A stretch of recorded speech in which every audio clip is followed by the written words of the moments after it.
we've compiled the most unhinged confrontations ever caught on camera on Hardcore Pawn. And at number 1, this gangster lands in handcuffs. I got things to do, lady. Yeah, you. Excuse me. I know you heard me talking to you. I know you heard me talking to you. What the are you screaming about? Do you not realize that there's kids in the store? I've been standing in this line for 20 minutes. What's going on? If you keep yelling, you're not going to be able to stay. Well, this isn't bull. Just because you think you're big around here and stuff like that, it ain't nothing to me. All right, when size matters, that's when I call him and the guy behind you. Care. You want me to get really hyper up in your motherfucking place? Because I will. I've took down 10 times this guy's size, and I'm about to get pissed off. Wait, maybe I missed that. What did you just say? Do you want me to get hype up in your place? Because I will. Yes. See you later. Thanks for coming. You, dude. Thank you very much. Have a nice day. Pawn shop I've ever been to in my whole life. Thank you very much, and you have a very nice... And suck my while you're at it. Thank you. The customer got agitated while waiting 20 minutes in line. Les tried to talk to him, but he started abusing and threatening Les. Of course, security had to throw him out. But here's another time things got heated in the shop. What's up? Let's see how much I get for my earrings. How much you want? How much can I get? $30. I like, $2,000. Huh? Hey, you can't do no more than that? I can't. Yeah, they gonna be worth a whole lot more money when I blow up. Now I'm an aspiring dancer. A male dancer? Yeah. You're a stripper? Yes, ma'am. Really? Yeah. You want to see some moves? No. You sure? Oh, I'm sure. I'm not interested in a dance from him. $1,200, I give you your own private dance right here, right now. They walked in to sell a ring, but who knew what other plans they had in store? This is a store. You can't, take off your clothes here.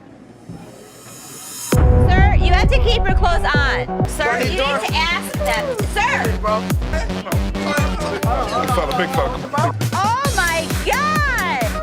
Come on, Morris Day. Let's get up out of here, baby. Let's go. I thought strippers had a six-pack. This guy has a keg.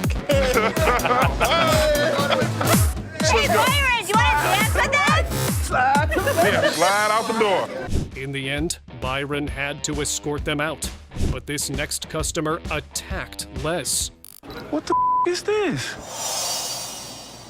No, hell no. I know, baby. I'm trying to be cool. That's why I told you should have came. You got me out here looking for all these TVs.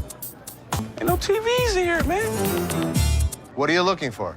I like variety, man. Variety is... I told my kids to restock the shelf, and they didn't. Now I have to deal with this loudmouth customer. Get some bigger TVs in here or something, man. Look what you got. I feel worse than the Wheel of Fortune lady. She can't even do this. Me off. And then you got your bodyguard right here. I wouldn't touch him. Watch out, man. I'm going that way. Big boy. Between my kids and this guy, I've had enough of people having temper tantrums in my store. It's time to go. I'm going the way I want to go. I think that's the way you're going. Okay. Although Les admitted it was a staff error, the customer kept arguing and tried to get physical, forcing staff to step in. I think it's time to go. That's bull, bro. This bitch, man. Out! Hold on, come on. You good? Oh, you ain't going nowhere this one. Huh? Yeah. Yeah, boy. He served, boy. I had this bitch up. Let's go, my man. I get back, big dog. I get back, big dog. It's a big world out there. Big Have dog. fun. Bus stop is in the front. Hands on you, boy. Calm down, my man. Calm down, bruh. Tell your woman not to send you back next time. Send her in, because I don't want your ass back here. As the dispute escalated, security escorted the man out, keeping him separated from Les at all times. If you enjoyed the video this far, don't forget to drop a like and subscribe before you move on. Yes, ma'am.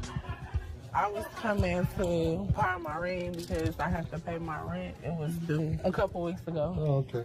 Why you keep looking at my ring like that is real? I mean, what, you want the studs on my lip or something? Pawning it. I'm not buying it. You're just pawning it.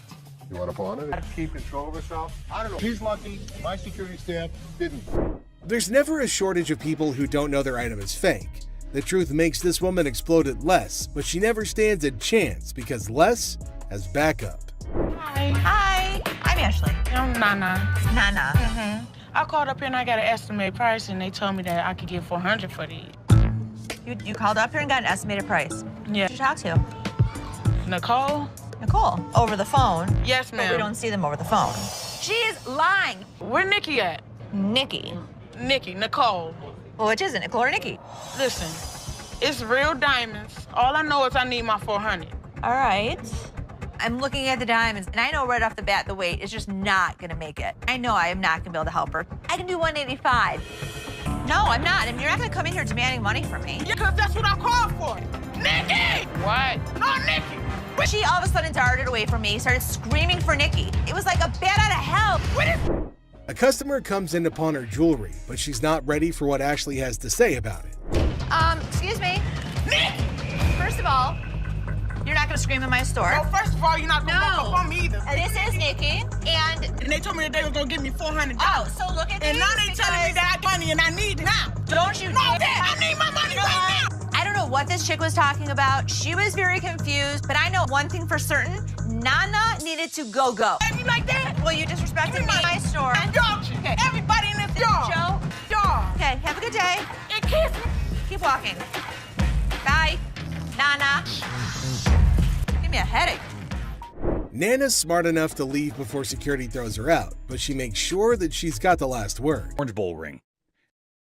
I decided to come to the pawn shop today to sell my Penn State Orange Bowl ring from 1973. This individual then brought in an Orange Bowl ring from Penn State in 1973. He was in the shop trying to sell it since he needed the money for upgrading his house, and he reasoned that it must be valued at least $1,500. Where'd you get this? You know, I went to Penn State and guy down the hall played on the team, and he needed some money, and I bought it back then. The seller claimed that one of the team members needed some cash and that the only thing he had was that ring. Thus, the man paid him the necessary funds and purchased this ring. You know, it was Jeff Clark. He didn't play too much, but he was an outside linebacker for the team. This particular ring belonged to a linebacker named Jeff Park, who was a member of the squad even though he didn't play much. What are you looking to get out of it? I'd like to get $1,500. Okay. Just as he previously stated, the man wanted $1,500, but Rick needed to examine the situation more carefully before making any moves to get the ring. It was then that he discovered that the ring had a problem. The price is reasonable, but it's illegal for me to buy or sell anything when any identifying mark has been removed on an item. The ring was cool, but it was also reasonably priced considering that the engraving makes it completely identifiable. It was no longer lawful for Rick to purchase or sell this ring after the engravings were taken out. I'd be more than happy to buy it off you for $1,500. Problem is, it's like buying a car without a VIN number. The seller was a little confused as to how the removal of a few inscriptions might make the ring illegal to purchase or sell. As a result, Rick and Corey had to thoroughly explain everything to him and let him know that despite their best efforts, they're unable to handle it. All right, dude. Okay. Sorry, I couldn't do nothing with it. Okay. I know 1,001 people I could have sold this ring to and made it. A fake bill. I have some political memorabilia, the Secret Service ID for J. Howard McGrath, Attorney General of the United States. This individual entered the pawn shop with a $10 bill that had several signatures on it, a White House pass, and several Secret Service IDs. He estimated 1,000 figures for each of these items, but before beginning to negotiate, Rick needed to learn more about them. He was the chairman of the Democratic National Committee when Truman ran for president. Rick was prepared to strike a deal after briefly discussing J. Howard McGrath, the Attorney General of the United States, and how influential he was in Washington politics. But there was a small issue. You got some neat stuff here, and these three things right here, I really want to get checked out. Rick checked everything and concluded that not just the dollar that the man had brought in was counterfeit. Rick had to see the expert to find out if he could purchase the other items since he had a hunch that doing so might be illegal. You don't want. A counterfeit bill is not legal to own. The expert said that the White House pass and the Secret Service ID were authentic and acceptable to purchase, but the fake banknote was a different thing. Thanks for coming in, Mark. Not a problem. You're the best. Appreciate it. Alrighty. Now that the expert had left, Rick was prepared to strike a deal. Aside from the fake bill, he asked the vendor what else he wanted. Yeah, I'll give you $500. Got a deal. All right. You want to write them up? Yeah, sure. The vendor left the store with the cash and the unauthorized bill after the trade was completed for $500. Hopefully he gave the Secret Service the counterfeit bill. Harley Davidson.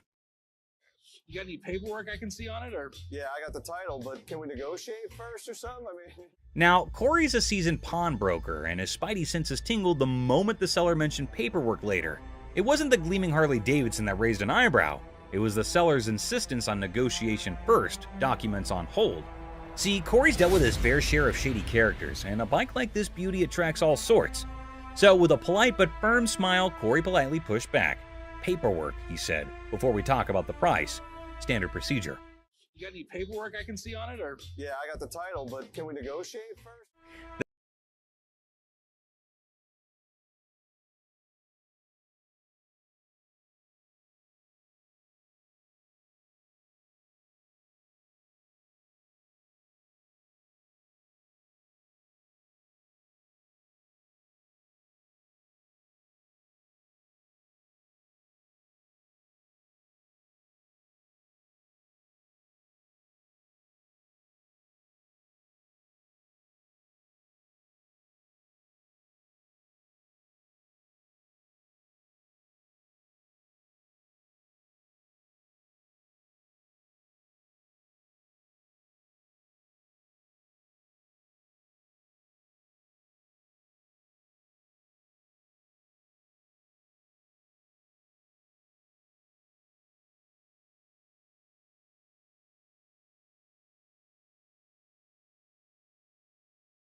I just got this phone that I bought here like 2-3 days ago, and this don't work. The bell above the pawn shop door jangled, and in walked a man clutching a sleek black phone.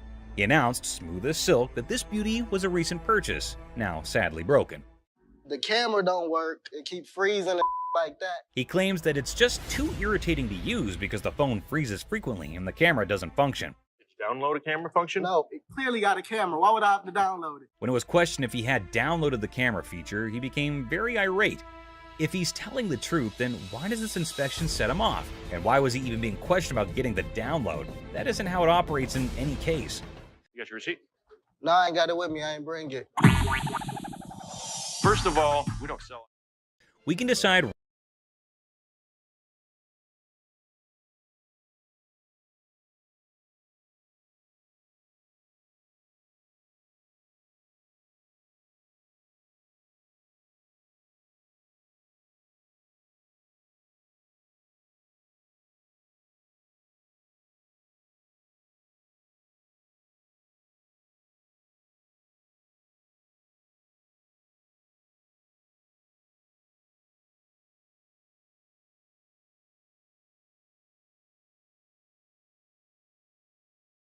other phone.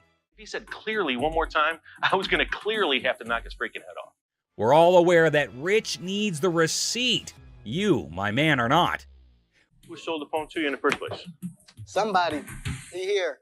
When questioned who exactly had sold him the phone in any case, he quickly pointed at any random employee. But we haven't had one of those up for sale since I've been here in 6 months. I just seen you in 2 weeks. Furthermore, it appears that the youngster he pointed at didn't know why he was being called for. Thank you very much. I appreciate you coming on over here. You can go back to selling that computer. All Rich knows is that it's an iPhone, but he's more irritated by something else. What's more, clearly it was working out. Can you go show him how it works? Take a picture out in the parking lot. Nope. And then, like a burst dam, the story spills out. The phone wasn't his. The purchase was a shady deal in a back alley. The frustration wasn't with the camera. It was with the consequences. The cold sweat of a gamble gone wrong. With a sigh, Rich ushers in the man and his broken phone out of the shop. The heavy silence echoing their unspoken pact. The truth had been told, the game was over. That's all for our video. We hope you liked it. Please comment, like, and subscribe. Don't forget to hit the notification bell for more videos like this. Share it with your family and friends. See you next time.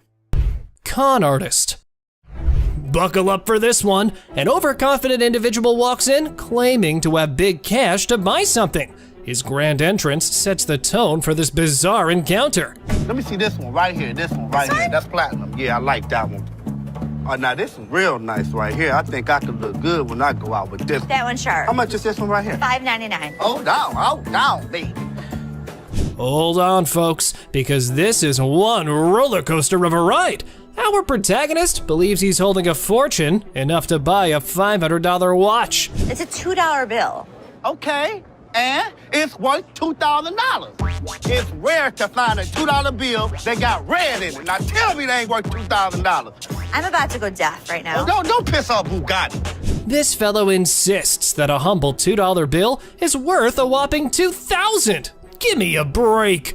This dude better be on drugs for this to make sense. So you wanna ball my $2 bill up? You know what? I'm gonna tell you something. Okay. You owe bologna sandwich. Y'all ain't got no money. You know what I'm saying? Have a good day. Please have a Big Mouth is hungry. You're hilarious. Real funny, man. Y'all be killing me. I pine you. Gift card. In a sadistic twist, a customer enters waving a $100 bill, claiming it's for bail. Oh boy, let's see what she has on her buying list. Let me see this right here. This will be good. Okay. This one. This is really pretty. Okay. That's really pretty. It's really pretty. Good on you. That one's 100. 100. I'll take it. Okay. So this woman falls in love with an item, but you would not believe how she decides to pay off. What a classic move of pawn shop antics. It's a $100 gift card. These are not our gift cards. What would you call it? It These says are preferred customer. Right. So these are VIP cards. A gold card allows you discounts on the sales floor. You can't swipe this card and apply $100 on it. Seems like this woman had her fast one playbook already at the pawn shop. But hey, who can predict the wild escalations life throws our way, right? Somebody want to buy a preferred gift card? There's not $100 on it. There's not. I'm going to get my money. Hey, Byron, show her where the money's at. My money. He's gonna show you where the money's at. Okay, we'll walk out. I need my money. Somebody want $100? Next up, we've got this customer who had run into some financial issues that needed solving post-haste. I'm trying to get all my stuff out. So, what are you looking to do with that? I'm looking to get $100 for it to help me out. The deal was underway, but they eventually ran into their first cause for argument when the seller called this very outrageous price. What the hell is that going to do for you? $100 will help me move my out. It'll feed my dogs if I have to, wherever I find. To the seller, $10 probably wouldn't be enough to get him the services he's hoping to enlist with the money, but that's all Seth and Les can offer. What the do you mean it's going to be a good start? The $10 isn't going to be.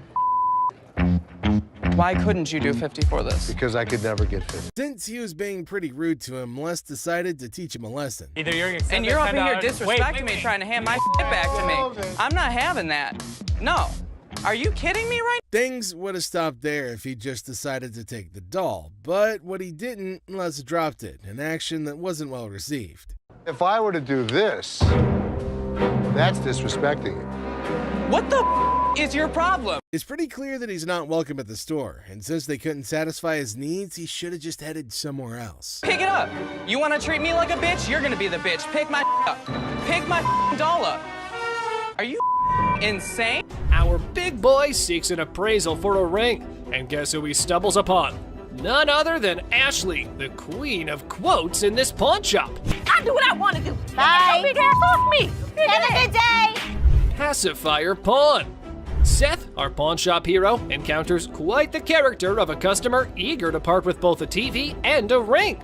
But wait, what's in her mouth? I'm Seth. Oh, you cute. Yeah. So how can I help you? I'm just bringing, my TV and my ring, trying to at least walk out with 800. Let me see your ring. That's right, lady. Our Seth here wasn't going to crack open with that pacifier or your flirting skills.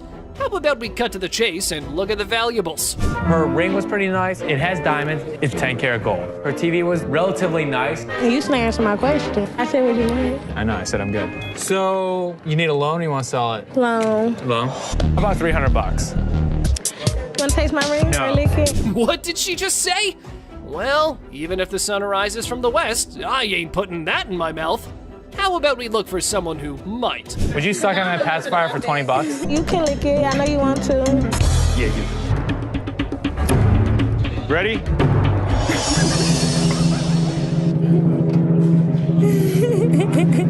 These ladies were trying to pawn a set of diamond earrings for a party they were going to host later. These earrings I'm trying to pawn. We work in a daycare. We're trying to have a pizza party for the kids. Oh, how fun. So how much money are you guys looking for today? $300. The amount they asked for had Ashley reeling back and looking like she was constipated, but it's their business, not hers. For a pizza party? Yeah, we're gonna do cupcakes, games, giveaways, gift bags, all that. In true pawn store fashion, Ashley reveals she won't be handing the exact amount they were hoping for. Okay. How much are we looking at? Yeah, how much? So they're gonna be under $30. I mean, honestly, the amount Ashley offered is a bit disappointing, and the ladies were quick to make their thoughts on that known. We're gonna need more than that. That's not enough. This would definitely take care of a couple pizzas. I don't think you're hearing us. Then, to add insult to injury, the ladies treated Ashley the same way they would treat a kid. Did you have any breakfast you today? just sound a little cranky. I think I have some crackers in my purse. Oh, okay. I can't give you $300. Ashley has never been one to take any form of disrespect lying down. And since they decided to disrespect her instead of having a civil conversation, Ashley had no choice but to have them tossed out. Oh, it's the boy on the playground. This your friend? You're calling him to put us out? Boy on the playground. Right. We out of here. Have a nice day, ladies. We've heard of getting rings to commemorate relationships and friendships. Well, this lady decided she wanted to turn things on their head. I'm looking for possibly some jewelry, a ring preferably. A ring? Engagement? No, I heard that they also symbolize like your commitment to yourself, singledom. So, singledom, yes. Ashley immediately carted out all the rings she could that would be befitting that purpose, but the lady felt they were too expensive. With round diamonds on the side, set in 14 karat, and that one's $675. I like it. But, I mean, I don't think this ring is worth And here comes the part where she tries to haggle on the price. $450. Let's see how serious you are. $500. $425. You just said $450. Well, if you're willing to go to $5, that means you're willing to go lower. That's just a really weird way of reasoning, right? Like, if she knew she wanted to cut that much off, she should have just said so from the jump. I didn't ask you what you do in Michigan. I asked you how much you wanted for the ring. I gave you a price. $425 is what I want to pay. It's honestly not that hard to figure out why she's single. It's most definitely her freaking attitude. Unless you have one that I'm unaware of, I want a man now. That's what I want to Oh, that's talk the only to. people you deal with? Yeah, it is. So do you have a penis? If so, whip it out and I'll deal with you. She's probably been just getting away with a lot of things due to her looks, but unfortunately for her, she ran into Ashley, who don't give a what. You ain't gotta touch me. You're crazy. Am I? You are. Jealous ass bitch. Wish you looked like me. Shove it, bitch. Where the sun don't shine, where your man don't want to even. This angry lady just came barging in, causing a scene as she screamed at the top of her lungs. $318 for this. Can I get some help? Is there anybody that can help me? What? Can you help me? Getting a defective item is definitely something to get pissed off about, but she didn't really have to go on yelling like that, man. It's not gonna help her solve her problem. You the manager? Do something about it. You're standing here looking at me like you're stupid. First of all, calm know what? yourself down. From complaining about a broken generator to soliciting Joe, kind of makes you wonder exactly what's wrong with this woman. What happened? Oh, this is the nice ass guy that gave me the broke generator. That's what happened. You remember that? Yeah, look at the receipt. There it is. Seth claims he's never even met the lady before, so why is she pointing him out as the one who sold her the generator? All right, come on. No, come on, where we going? I want it. Yeah, give me my receipt. Ass. Come on. Well, since they weren't getting anywhere with this psycho, they decided to make her leave the store instead. When customers come in ranting and raving, we have to get them out of the store as quickly as possible. Yeah, I know. This customer got himself into a very horrible mess when he brought in a ring for appraisal. Look. Go. This woman is the perfect example of noble intentions but really terrible execution. Trying to get my son into a technical high school. Ooh. I know it's ugly, but it's No, I didn't say it was ugly. Ashley asked for the price she was hoping to sell the item for. Like $175. I can do 75 for you if that will help you. Being a frequent customer, the woman's entitled to a few privileges that could help bump the numbers up. I can get it for you for the same amount that you've had it in for. What was that? You had it in for 100. But I need 150. I know, but I can't give you 150. Now, it's admirable if she's been patronizing their business for that long, but that doesn't mean she's entitled to get her way. Everybody what they want. Well, if you had something a patron that's been patron since 97. Are you done? No, I'm not done. Okay. Do you want the 100? After a really long minute of getting insults hurled at her person, Ashley knew she'd had enough of that crap. Are you a lady or are you a child? I don't give a what I am. What the hell are you with your wrinkled eyed ass? Any attempt to calm her down just ended up falling on deaf ears, so she got herself kicked out. And don't think that you won't, because all I gotta do is make a phone call. You know what? Wait. Get out. I'm not going out of here. Get out. Put me up. Put out. And so the trouble continues. This lady established her position as a troublemaker the moment she walked into the store. What's wrong with this place? Who do I talk to around here? Can I help you? Yeah, you sure can. It's always been part of their policy to never hand over refunds to customers. All they could do is give them store credit or hand over something else of equal value. This right here. Okay. So you want a cash refund, you said? Yes, I did. Okay. It says no cash refund. For a native English speaker, this lady seemed pretty clueless about the meaning of those words printed boldly on her ticket. So here's your option. You have 30 days to make payments. I don't want to make no payments. This is a bull. I just want my refund. Can I get my damn refund? In an attempt to insult Ashley, she made some really odd noises that would probably be reminiscent of what you'd think of a raptor sounds like. I want to hear it. I can get loud just like you and make a scene if you want. Or you can act like a lady. The customer is always wrong. Well, after that freaking weird display, it was pretty clear that this lady was in fact not in the right state of mind. I ain't going nowhere now. Damn. Next up is a lady who came into the store to retrieve her ring, which had been pawned secretly by her husband. Bum bum bum. Hi, manager. That's me. How can I help you? My wedding ring that's $5,000, you guys have it. I want it back. She explained the issue at hand to Ashley, hoping she could at least work something out with her after. There's a pawn slip from you guys. I put it back in his wallet. So your husband stole your wedding ring? Yes. Her intentions were noble, but there's just no way she's gonna be walking out of the store with the ring without the ticket. I want my ring. Can Okay, you so get let in the me- computer Okay, so and let look me up the name, okay, tell me how so- much I owe you, and give me my That's all I want. And she just had to go and piss Ashley off. Now that's not gonna help her case in any way, shape, or form. That's all I want is my ring. That's it. It isn't that Take hard. your pretty little feet, walk your pretty little legs out of here. Having had it with her and her terrible attitude, Ashley asked her security to escort her out of the store. It's time to go. I'm yours. I want to see you walk outside. Come on.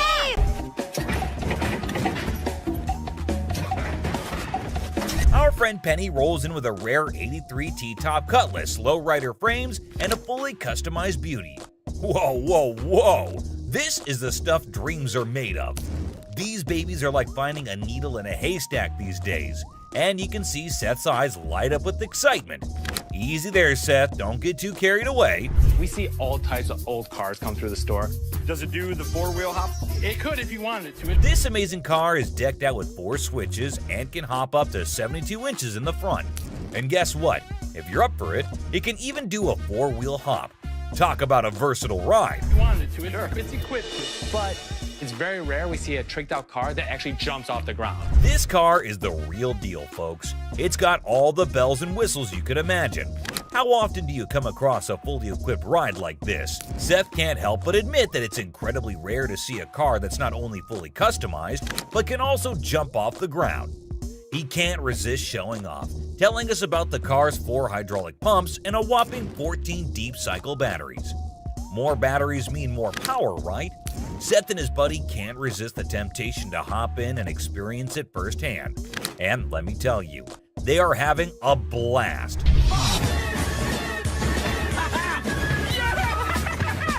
Now, Seth really wants this car, but he wants it at the right price.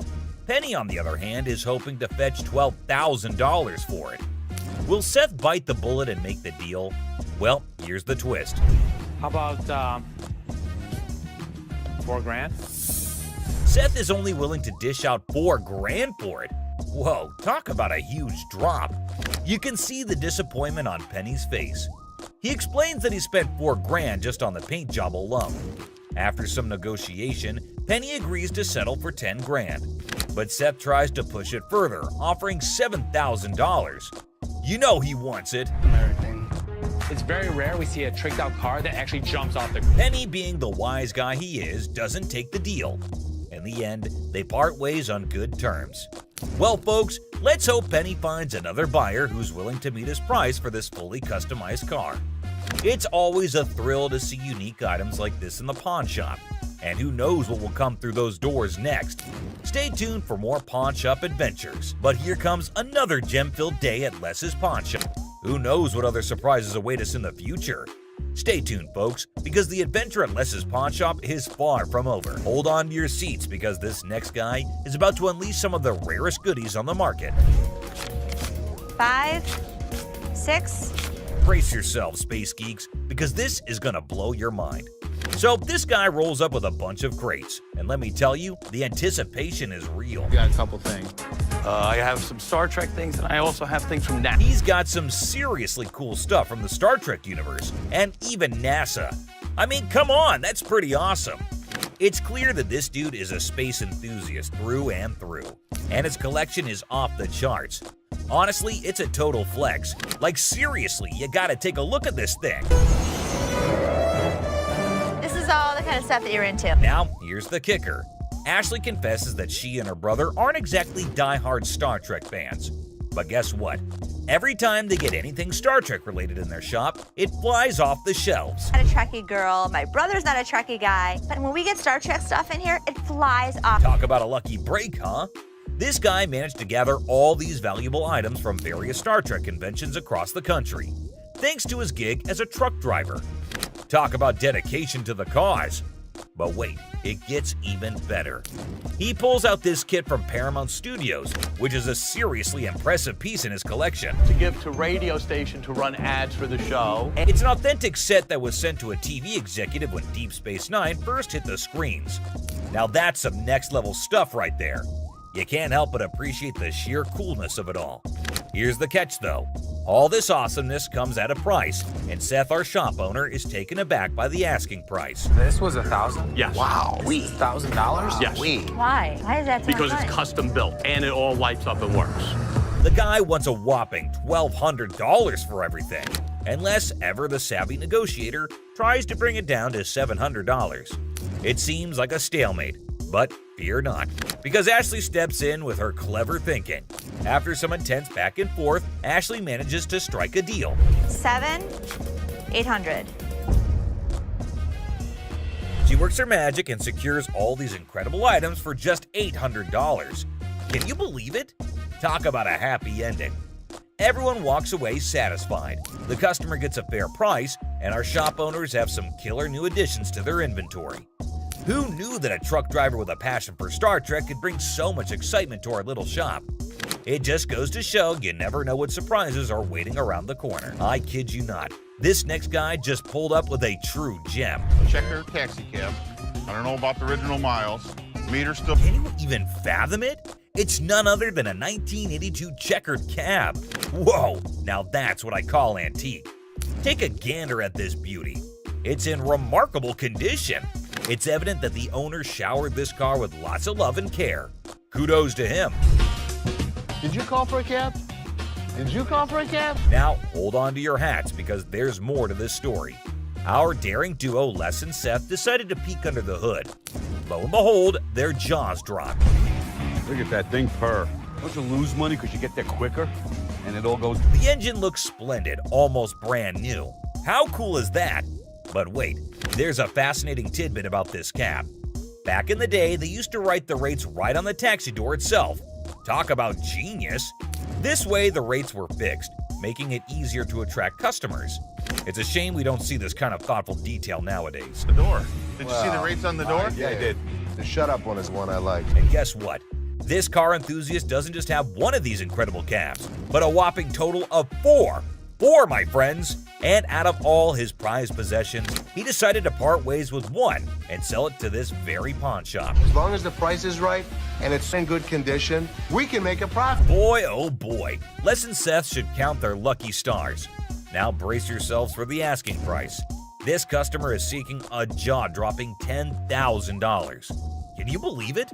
Les, being the inquisitive one, questions the reason behind such a hefty sum for what seems to be a mere antique car.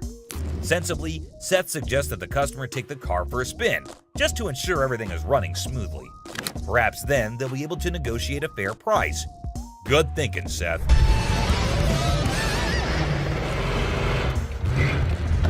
Les, ever the insightful one, recognizes that this is not just any ordinary car. It's a masterpiece, a truly unique item. Plus, considering its excellent condition, they can actually turn a profit from it. However, much to their disappointment, the customer refuses to budge below $8,500. Sadly, no deal can be made today. Nonetheless, Les wishes him luck, and we join him in hoping that the right buyer comes along for this exceptional ride. Fingers crossed. Up, we've got this episode where a heavily muscled individual made his way over to meet Les to complain about equipment he got from the store that got busted. Somebody bought this. This piece of junk I bought in here just a couple days ago don't work now. It's broken. What is it? Little ab lounger I bought here, man. Workout. In the midst of the pawn shop's hustle, a burly customer approaches Les with a complaint. He's upset about a busted piece of exercise equipment, an AV lounger purchased just days ago. Les, sticking to the store policy, explains that they can only provide an exchange, not a cash refund. Tensions rise as the customer vehemently rejects the idea of an exchange, demanding his money back. He can only hand over another item in place of the faulty one. If you had the receipt, I could give you an exchange. I could give you some. I don't want an exchange because it's probably going to be some again. How about you just get my money? As the disagreement escalates, the customer insists on a cash refund, dismissing the option of another item. Les faces a dilemma, stuck between policy and customer satisfaction. The clash intensifies as the customer becomes forceful in his demand for a monetary refund, setting the stage for a heated confrontation. Les could match him word for word without fear. Better be some money. Or what? Or what? There's going to be a problem. How about what that? Kind of... Les, accompanied by his trusty companion Byron the Snuggle Bear, stands his ground. The customer challenges Les with threats of problems if he doesn't comply. Unfazed, Les maintains his position, asserting that the store's policy is non-negotiable. The heir becomes charged with confrontation as both parties refuse to back down. I don't need food. As things got super heated between Les and the customer, Byron tried to step in to calm the man down. As the situation reaches a boiling point, Les and the customer engage in a verbal showdown. The customer grows increasingly forceful and Les warns against physical contact. Byron attempts to mediate and calm the customer, but his intervention takes an unexpected turn, adding a new layer of tension to the already heated exchange. Really? The confrontation takes a risky turn when the customer, ignoring Les's warnings, attempts physical contact. Byron, in a misguided attempt to intervene, escalates the situation further. Les stands firm, refusing to be intimidated while tensions continue to rise. Les questions a man's marriage. Les uses a customer's words against her. There's trouble in the office, but Les reminds Seth that he's the boss. Les kicks off the day questioning a man's marriage, using customers' words against her. Trouble brews in the office, but Les asserts his authority as the boss, teaching a disrespectful man a memorable lesson. Les shows that he's not just a pawnbroker, baby. He's a boss in control. Here are savage Les Gold moments. It looks like Les is more interested in this man's marriage than his business. Les woke up this morning with the urge to roast someone, and of all the people he could roast, he picked this guy. Things take an unexpected turn. Now, in a surprising twist, Les dives into the man's marriage, leaving everybody shocked. Les humorously challenges the man's absurd scenario, roasting him in a way that only Les can. The man's attempt to buy an anniversary present with his wife's jewelry backfires, adding a touch of humor to the pawn shop drama. You get a watch for my wife's anniversary? Oh, it's not your anniversary too? Well, yeah, it is mine too. How many years you been together? 25 years. Oh, okay. How many good ones? So how did you get these? Well, we were going through some of her jewelry. She said this belonged to my grandma. They're not real. Les posts a customer's watch request, questioning the authenticity of the jewelry. Unfazed, Les detects the fake and confronts the customer's peculiar anniversary gift plan. The customer tries to defend himself, but Les, in his signature style, keeps it real and uncovers the truth behind the fake jewelry. And hold on a second, how come the old man wants to buy his wife an anniversary present with her own jewelry? That is one hell of a ridiculous scenario. What this man could have done at this moment is leave, but nope, some of these customers love to start drama. This is older than both of us. It probably is. But it was fake when it was made, and it's still fake. Les faces a customer who crosses the line, insulting his family. For the first time, Les takes matters into his own hands, delivering a stern warning. The tension rises as Les draws the line, showcasing a side of him that won't tolerate disrespect towards his loved ones. Man, okay, I've seen you. Listen, mother, there's two things you don't talk about. What's that? My wife and my family. Oh, here's the deal. For a moment, we thought... Two of you. Here's the deal. Get out of here, two of you. I'll hurt you guys so bad. Sure you will. Better get in the front. Sure you will. In a final showdown, Les lays down the law. With no patience left, he kicks the disrespectful customers out, warning them of dire consequences if they return. Les reveals his savage side, making it clear that disrespecting his family won't be tolerated under any circumstances. Hello, how are you doing today? I'm good. How are you, sir? That's good. I want to pound this TV. I can go 100. Excuse me? So here's a guy who wants $400 on a $200 TV. What the is he thinking? People can help me move my stuff back in my mother's house. 100 is not going to do, sir. I need more than that. But I can't give you more. See, it's a used TV. A young man enters the pawn shop seeking to pawn a TV for $400. Les, the owner, declines the initial offer and counteroffers $100. The guy, explaining his need to move back to his mom's house, expresses that $100 won't be sufficient for his situation. You know, I have to get away. You see this? He did this last night. What did he do to you last night? He beat me up last night. You clearly don't see that. See, you know what? You want to cause me to lose my mother temper. I try to give him the benefit of the doubt. I thought he had nice skin. He didn't have any bruises on him. I don't need to call security. You don't need to call them. What The guy made up a story about daily abuse from his roommate, seeking empathy to pawn the TV for his escape. Les remained skeptical, noting the absence of visible bruises, praising the boy's clear skin. In response, the boy, feeling cornered, requests the involvement of security, hinting at a potential dramatic turn of events. What you gonna do? What, you from Africa? Oh, okay. Anyway, like I said, can you give me the 400 you paid? We sell them for two. Hello. Y'all so much. Sure is. Have a nice day. You. Thank you. You better lucky I'm gonna throw this big mother at up. Where is my key? Les, trying to find a middle ground, offers $125, but the boy declines and insists on calling the guards. Les, unfazed, reveals the presence of the guard behind the boy. The situation ends with the boy taking the TV and leaving the pawn shop without the need for additional security intervention. Why won't your fat ass take it out? You work here, ain't you getting paid to do this? I look like a butler to you? I don't give a my gonna come in here and get this You better. His big ass gonna beat your little ass, fat bitch. Him in what army? Come from behind this counter. A tense situation arises as a black woman directs angry shouts at a guard. The guard, responding defensively, questions her, asking if he appears to be a butler in a moment of unexpected confrontation. You get back here. Your big ass on my way. Get this motherfucking speaker and take it outside. You want me to stop? Take the You brought it in. You're gonna take it out. So take it out. I'm not picking that up Then and you're taking it leaving it outside. Y'all can get your old ass Take out. your ass out of here. I'm What's gonna your take bitch ass out of here, y'all. You're not going to come in threatening my employees. Who gonna bring it outside? Despite Seth's efforts to intervene, the black woman continues her relentless shouting. Even another guard struggles to remove her. Suddenly, she notices Les, the owner, standing behind her. In an unexpected turn, she bursts into laughter and mockingly tells Les to leave. Yo, big ass, you can grab that bitch too, ogre. My big ass, shrek ass following behind me. We will give you the respect and the decency you deserve, but when you're threatening my family, we throw you out of here. Bitches, for life. Taking matters into her own hands, the woman starts leaving, dubbing the guards as Shrek on her way out. The situation takes an unexpected and humorous turn as she adds a touch of sass to her departure.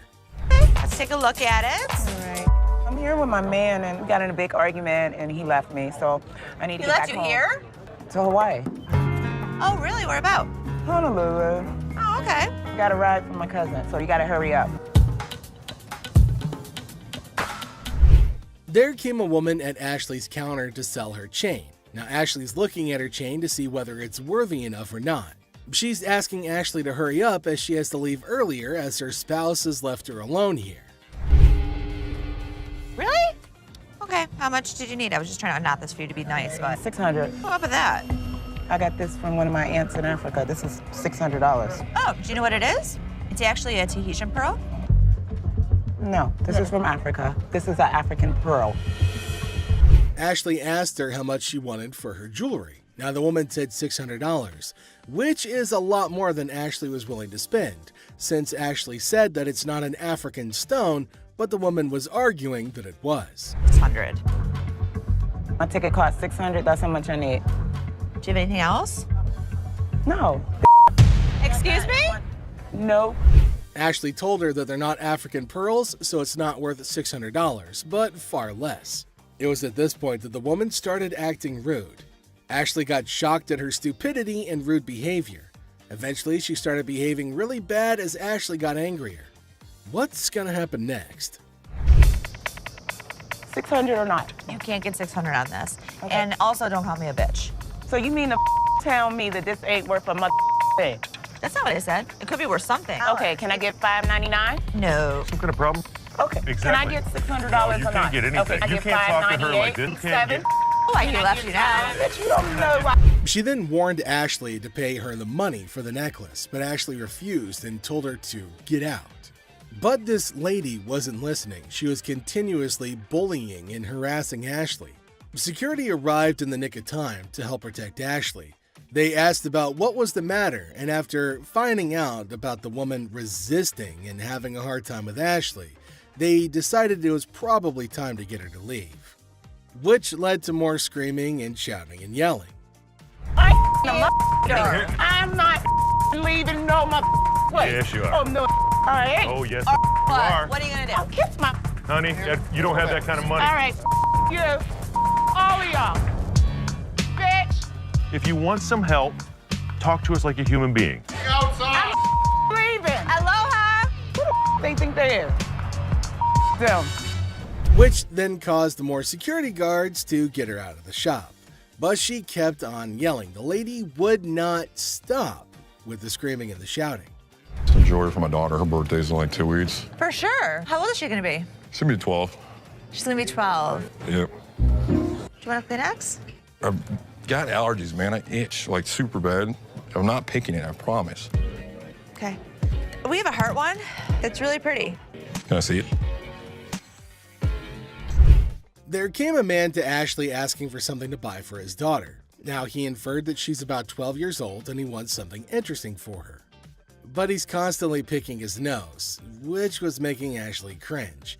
He's not stopping from doing such cryptic things, but he's constantly doing it in public. Ashley asked him to let her know if there was something he was interested in buying for his daughter. Look at it. How much you want to spend?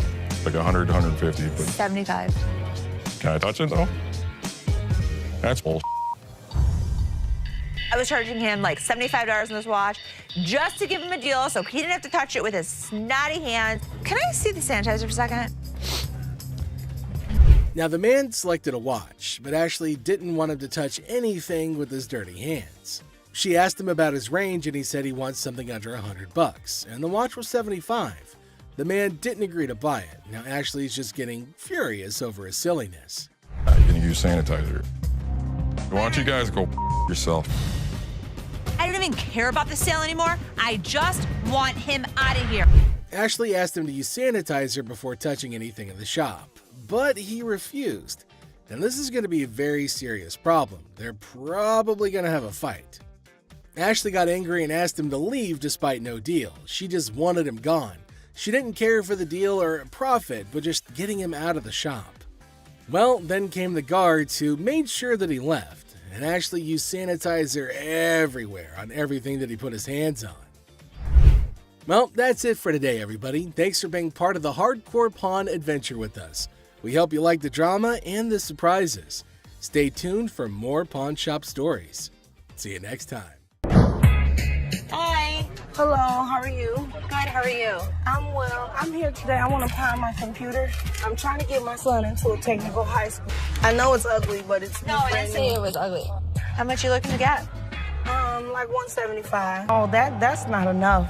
I really wish you could give me like 150. Have you ever had it in pop before? Yeah, I'm a gold card member. Get it for you for the same amount that you've had it in for. What was that? You consider the fact that I've been patronizing this business since '97? I really appreciate you're not giving me what I want. Well, I don't give everybody what they want. 7. Are you done? No, I'm not done. Do you want the 100? No, I don't. Okay, then goodbye. This customer walks in with a laptop and a price that just won't cut it. Ashley knows this one's gonna have to go. What do you mean goodbye? You can walk out the store. I can. But am I gonna walk out? You will. Who's gonna make me? I want to see somebody make me leave up out of this giving me what I want. I don't give everybody what they want. 150. Well, if you had as something a patron that's been patron since '97. No, I'm not done.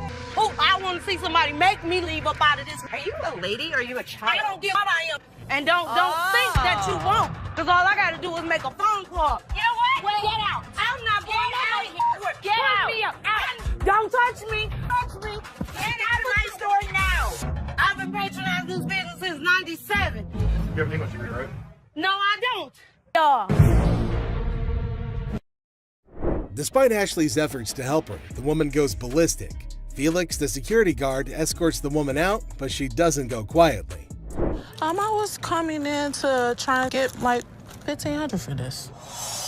Okay. I'm trying to get my baby daddy out of jail, and I've been really trying to work things out with us. I love him dearly. I was his first phone call, so that lets me know that he loves me. Huh? No, not $50. I want $1,500 I'm sorry, for these. I can't help you with that. I said. I don't care what you said. I said I want $1,500. I'm not giving you $1,500. $1,500. I am not giving you. To get my man out, okay? I want $1,500. What part of that you ain't understanding? You need a hug. No, don't give me no damn hug. Oh, you need a hug. I don't want no damn hug. Get off of me. Good day, baby. I don't want no hug from you. The woman comes in to trade baseball cards. However, the only thing she manages to do was initiate a shouting match with Ashley. This one is put out the door fast. How are you? I'm doing okay. What can I help you with? Either trying to get a loan on it or you guys can buy it. Mm-hmm. Trying to sell it for maybe like $150. It's $50. This thing costs way more than this. Okay, but I'm not going to pay you for the amount that you think it's worth because it's stained. This is not one of the newer ones. This is not this season. I know about purses. But you're still willing to buy for $50 though. So if it wasn't worth, why would you even say $50? So they didn't say it wasn't. Leave Can I our talk to store. somebody else? Why do I have to talk to you? Because You I'm the disrespectful. manager. I'm disrespectful and you call me a pepperoni. You're not the owner. The owner is the other man. You must have. How you get here? To the top. Customers are just shocked when they're told the real value of their item, but this customer's just straight up disrespectful. Shop experience, folks. Next up, just another regular day at the pawn shop. People coming and going. Some happy, some not so much. $100. Hold on, bro. Hold on. Let me prove my point. Now here's a guy who walks in hoping to get a loan of $100 for his gold chain. And you know what? The receptionist happily agrees. Loan approved, right? How much would you like? $100. Okay. I can do the $100. Well, hold your horses, because this is where things go haywire. This customer seems all polite and even hands over his ID for verification. But then he brings up this 20% business, as it's written on the sign right there. The receptionist is completely lost, and the customer starts explaining how he should get 20% added to the $100 loan, making it $120. Put my 20%, right? What 20%, sir? The sign right here say I get 20%. But the poor receptionist has no clue what he's talking about. Politeness goes out the window, folks. The man's anger instantly flares up when he realizes the receptionist is clueless. He asks her if she's ever seen the sign in her life, and boy does he point it out right in front of the shop. Talk about intense. Sir, I don't know what you're talking about. Is you serious? Yes, sir. Ma'am, you ain't never seen the sign? Now, this angry customer won't let it go. His voice keeps getting louder, drawing everyone's attention in the shop. I'm supposed to get 20%. You said you gonna give me 100. I get 20% of 100. We see as the bodyguard's on alert, and even Seth, the boss, steps out of his office to see what the commotion is all about. The man keeps angrily repeating that he's supposed to get that 20% with $100. When the receptionist refuses to budge, he demands to see the manager. Seth steps up and asks the customer to read the sign again. He patiently explains what it actually means. Another pawn shop, bring me in the ticket, and when you take it out of that pawn shop, I'll give you 20. But does our furious customer listen? No way. He's sticking to his guns, dead set on his demands. He even goes back and snatches the sign to show it to the receptionist and Seth. You can practically feel the tension, folks. If Seth wasn't behind that glass, this guy might have thrown a punch. Clearly, he's not thinking straight. That's when the bodyguard steps in and takes the sign away from him. Hey, straight up, my man. Let us go. Let us go. 20%. The angry customer doesn't even give Seth a chance to explain. Oh boy, talk about rage blinding a person. This irate customer keeps shouting in the shop, demanding his 20%, hoping someone will back him up. Sir. Why? Well, because you're false advertising. I guess you think You're not letting. But here's where things escalate. This customer challenges Seth to step out of his glass office and face him like a man. Whoa, the temperature's rising in here. But Seth's having none of it. He tells him to get out since he's causing a ruckus. And you know what happens next? He gets escorted out by the bodyguard. And get this, he tries to take the sign with him.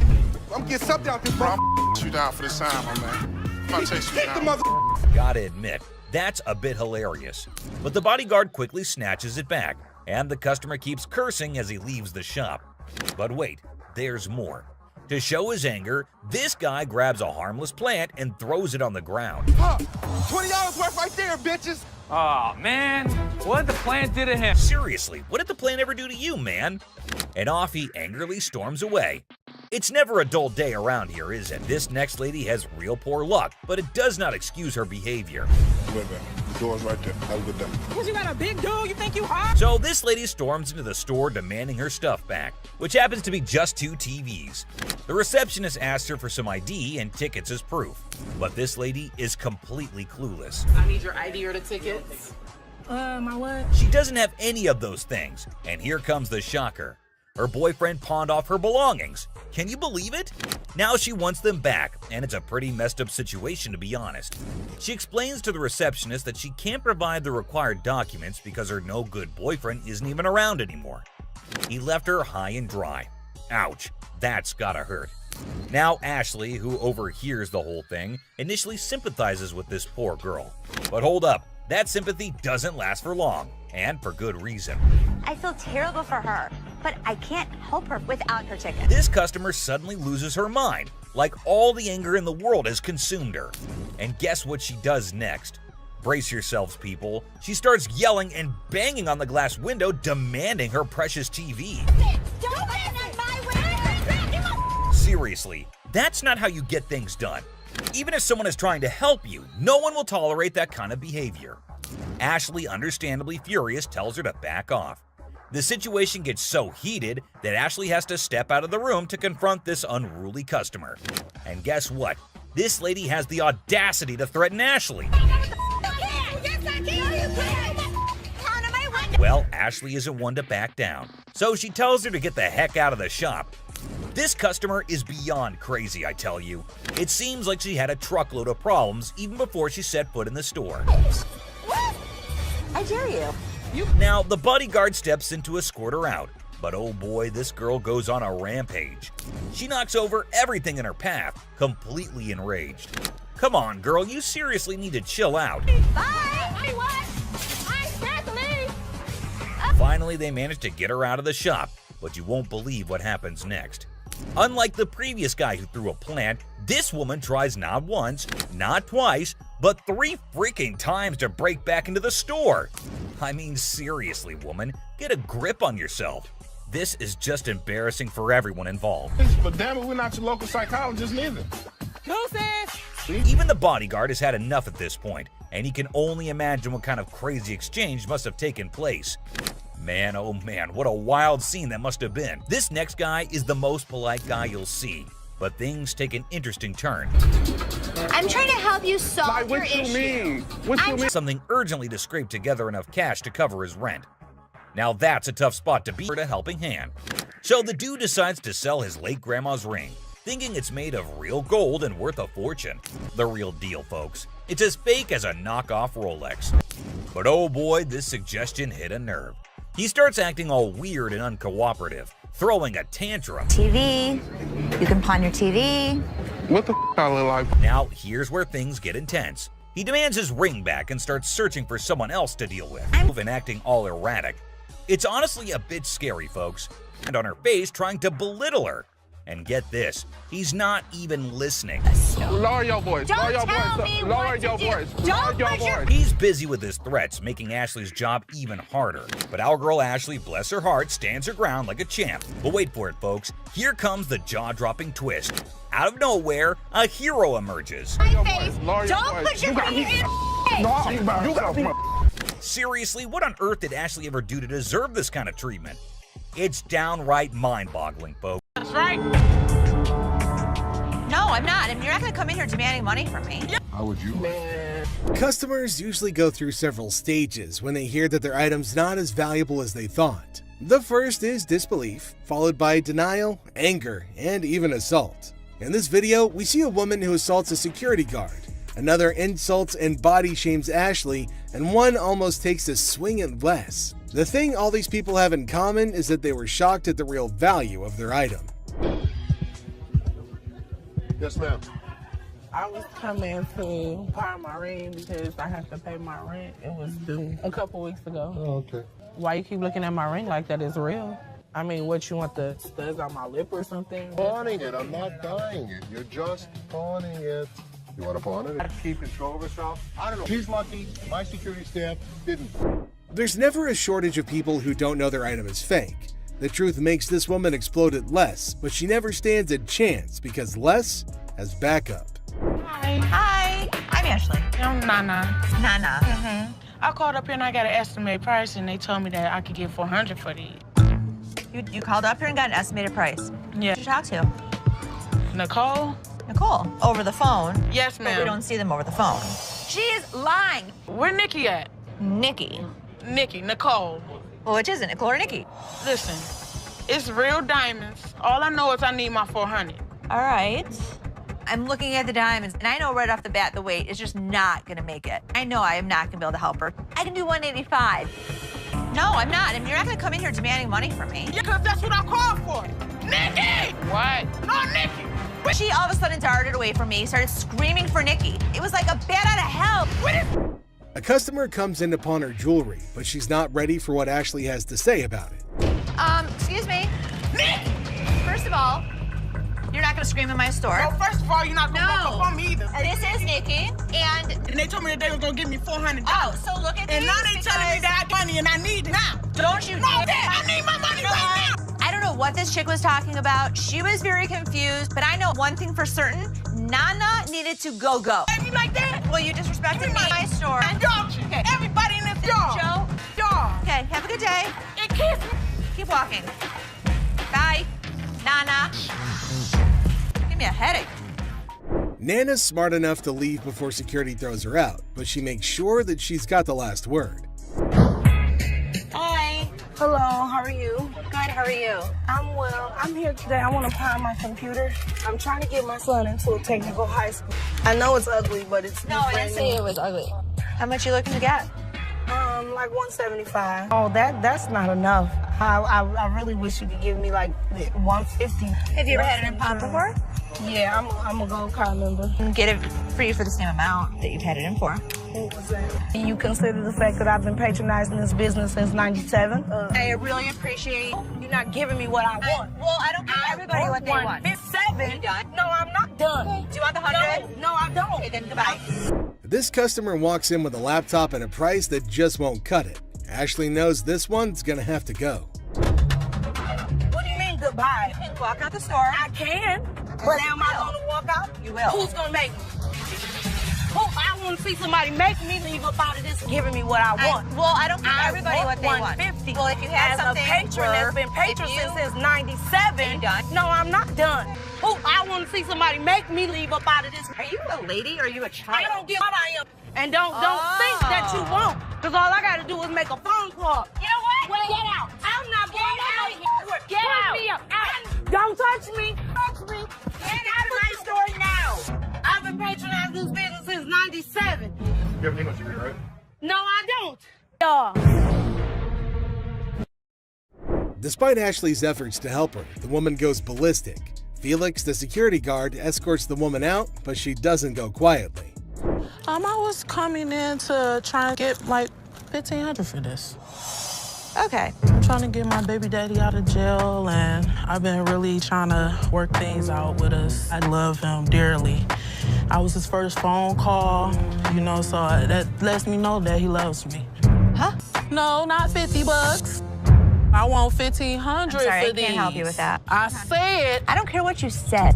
I said I want $1,500. I'm not giving you $1,500. $1,500. I am not giving you. To get my man out, okay?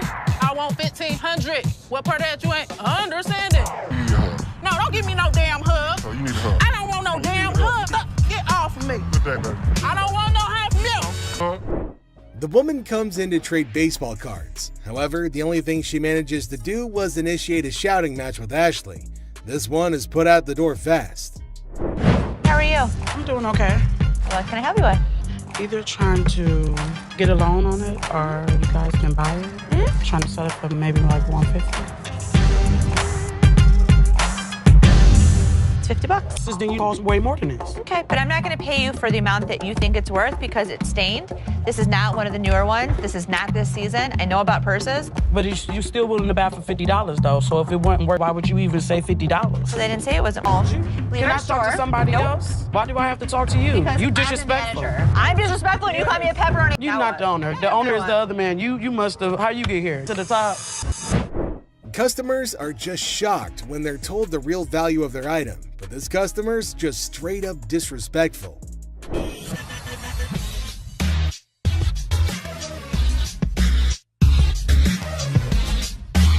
How much you want to spend? I got $70. I've seen them for $70 to $80 at other pawn shops. Yeah? With 2 games. Put it in as long as you'd like. Does it come with a warranty? It comes with an as-is warranty. Need a PlayStation? I saw them for $100. What you gonna do? I don't know.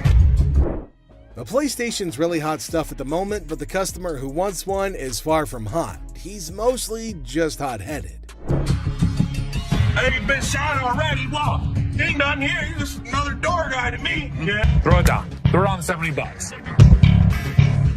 I ain't. Oh, you don't have it. Have a good day. Have a good day. Hey, what you think? What is all that about? What is all that about? No, this my level beat your ass down here. Go. You right here. You bitch.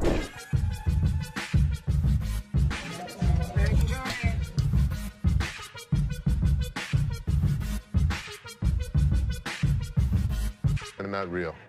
What? No, these is real. Look, when you hold up to the light, ding, you hear that? Ding, that's the diamond sound. Don't you think I would offer you money for them? No, I know what this is. Why your big ass standing here? What the you want? So you can give me my $300. Whatever, told me my ass haters. Bye. Have a nice day. The next customer is a lady with diamonds from her fiance, or so she thinks. Les breaks the bad news to the lady, but she's got a hard time accepting the facts. Hello. Hi. Can I help you? If I'm trying to pawn this, 35 millimeter, right? yeah, How much are you looking for? just about $30. Got my baby's birthday coming up and just need a couple of extra dollars to help out. Stuff situated for him. What do you have planned? For his birthday? Mm-hmm.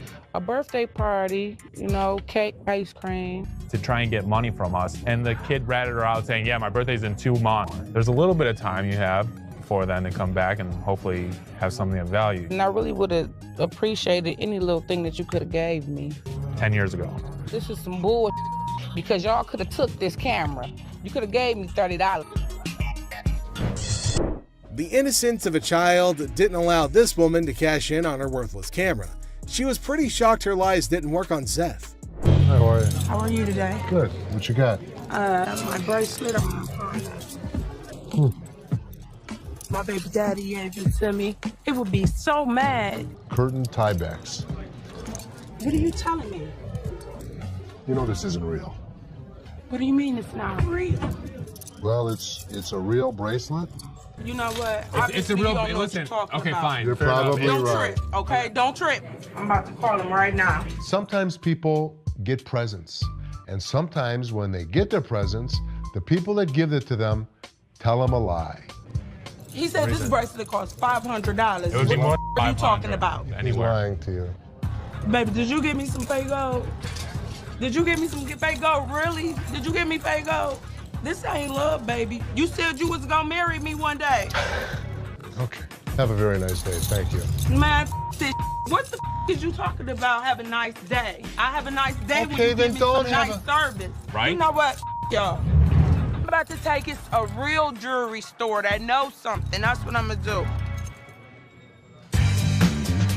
The amount of men who give their women fake jewelry in Detroit is absolutely crazy. This woman is shocked, betrayed, and angry when she learns the real value of her jewelry. Hey there. I was wondering what you could get me on a loan for the PS3. We're on a mission now. Real mission. To get my brother out of jail. All of a sudden, the cop just stopped us because one of our lights were off in the back of our brake. Bond is $300. I got $150, and now I'm here. Ended up with his brother trying to sell his video game system on his games and the controller. See what we could do with that. 95 suppose I get to 100 for you. 100, mama. I can't. 100. I normally would have given $80 on this game unit. I went $15 over, and that wasn't even good enough. But too bad I couldn't help her out because I wanted to help her. But I hope she can find the money. Two customers come into the pawn shop on a noble mission of freedom. However, Ashley lets them down easily, but at least they take it better than most customers in this video. Pawn shop because we, is in need of money. And we're trying to pawn this VCR and this TV. Okay, would you put it on there like that? Quite frankly, you ain't seen no income. You wouldn't. Where's the income? You want to go to the So what? I was ready for them to have a full-out brawl out there. Get your ass on somewhere. No, get your ass on, cocky ass. I tell all ladies and everything. Can I help you guys? Why are you guys fighting? I kicked this for what he said. It was offensive. Yeah, pretty good for TV. Sell it. Actually, yeah, we gonna pawn this. No, the TV didn't get dropped. 20. It works. $20. All right, 20 will work. Hey, you can each get 10. Oh, you agree now? All right, just give it to this gentleman. We're gonna do this for 20. Just go online, get your ticket, and get your cash. This is a general conversation. Okay, well, we still in a relationship, though. Tiffany, seriously, maybe you should go in the parking lot and just wait for him. You're right. I am gonna wait in the parking lot. Fresh was really pretty. I like that. A chaotic couple barely makes it to the pawn shop before smashing one of their items in an argument. The couple is more sad than shocked that they've rendered their items worthless. Hi, how are you? I'm good. How about yourself? Doing all right. I've got a ring I want you to take a look at for me.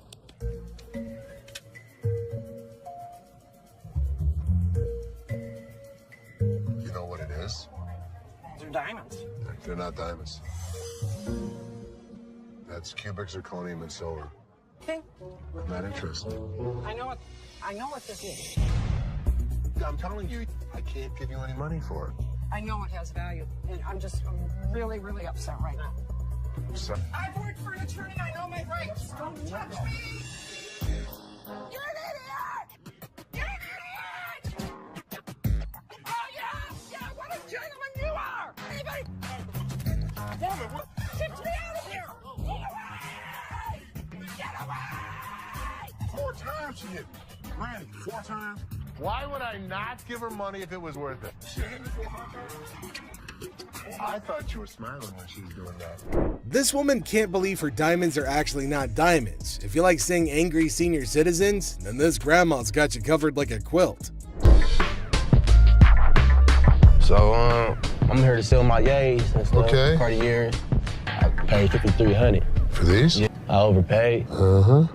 They're fashion designer glasses. Really cool gold diamonds. For those particular frames, there's a huge demand, but not for that price.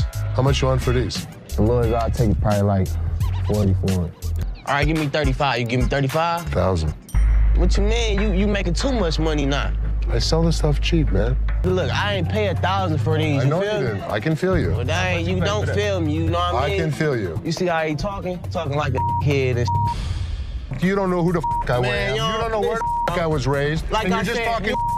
Well, flat out, man. I ain't leaving, dog. Come on, baby. Young buck. What's up, baby? No, we out. You on that petty shit, dog. That petty ass money you offering. That's why ain't nobody with y'all. You feel me? I feel you.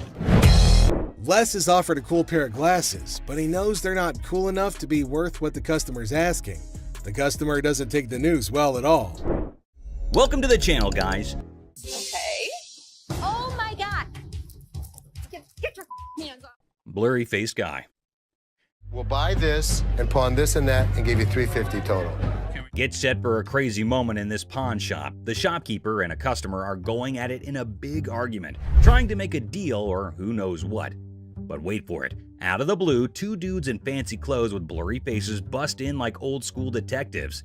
The shopkeeper's scratching his head, clueless, but here's the kicker. Those blurry-faced guys are undercover detectives on a secret mission.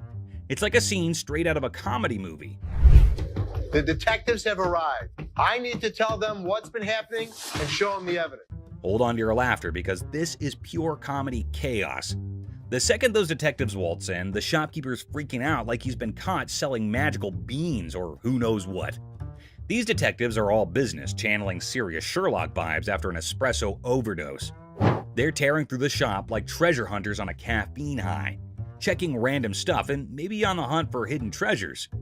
Meanwhile, the poor shopkeeper's sweating bullets, desperately trying to keep his cool. It's like a real-life comedy suspense show unfolding before your eyes.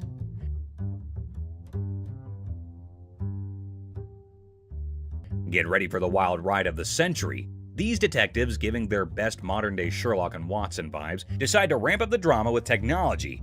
It resembles they're on an investigator show marathon watch as they jump into the security camera film. As they replay quick forward and focus on each problematic little hiding spot in the shop, envision some strong, thrilling music playing behind the scenes. An investigator story with an innovative turn will keep you as eager and anxious as ever. Do you think he was working with someone else? If he was, it could be anyone. Well, buckle up for the big reveal. The digital detectives uncover the mastermind. And guess who? It's our buddy Joe. Yep, good old Joe is the culprit behind all the missing stuff. These detectives don't waste a second. They slap handcuffs on Joe quicker than you can say guilty as charged. And just like that, the pawn shop transforms from a place of heated arguments to a full-blown crime scene. The shopkeeper, still in shock, watches as Joe gets escorted away by the police, handcuffs and all. The whole situation is so bonkers it can make anyone burst into laughter. It's like a comedy show with mix-ups, detectives with blurry faces, and a surprise twist. You'd be left thinking, did that seriously just happen? It's pure comedy gold, my friend. Comedy gold. A massive fraud. This one will truly astound you, so hold on to your chairs. The largest swindle to ever occur on the show, so far as people are aware, left everyone perplexed and alarmed. Basically, the boys said that someone from the shop had conned them. She pawned 2 of our laptops, and she told us she was gonna give us the money and the laptop. To make a long story short, a woman pawned 2 of their laptops and then informed them that she knew someone who worked at the pawn shop and would give them the money and the laptops. You pawned something? Yeah, she has the ticket to When did you pawn it? Today. The males are left with nothing because she has their laptops, the money, and even the ticket to their belongings. You at the back door, so you'd end up with the laptops and the money? Yes. It astonished Ashley and Seth as much as it shocked Les. This girl told you one of my guys would meet you at the back door, so you'd end up with the laptop? Les, or anybody else, was unable to stop it now. Les then thought of a strategy, though.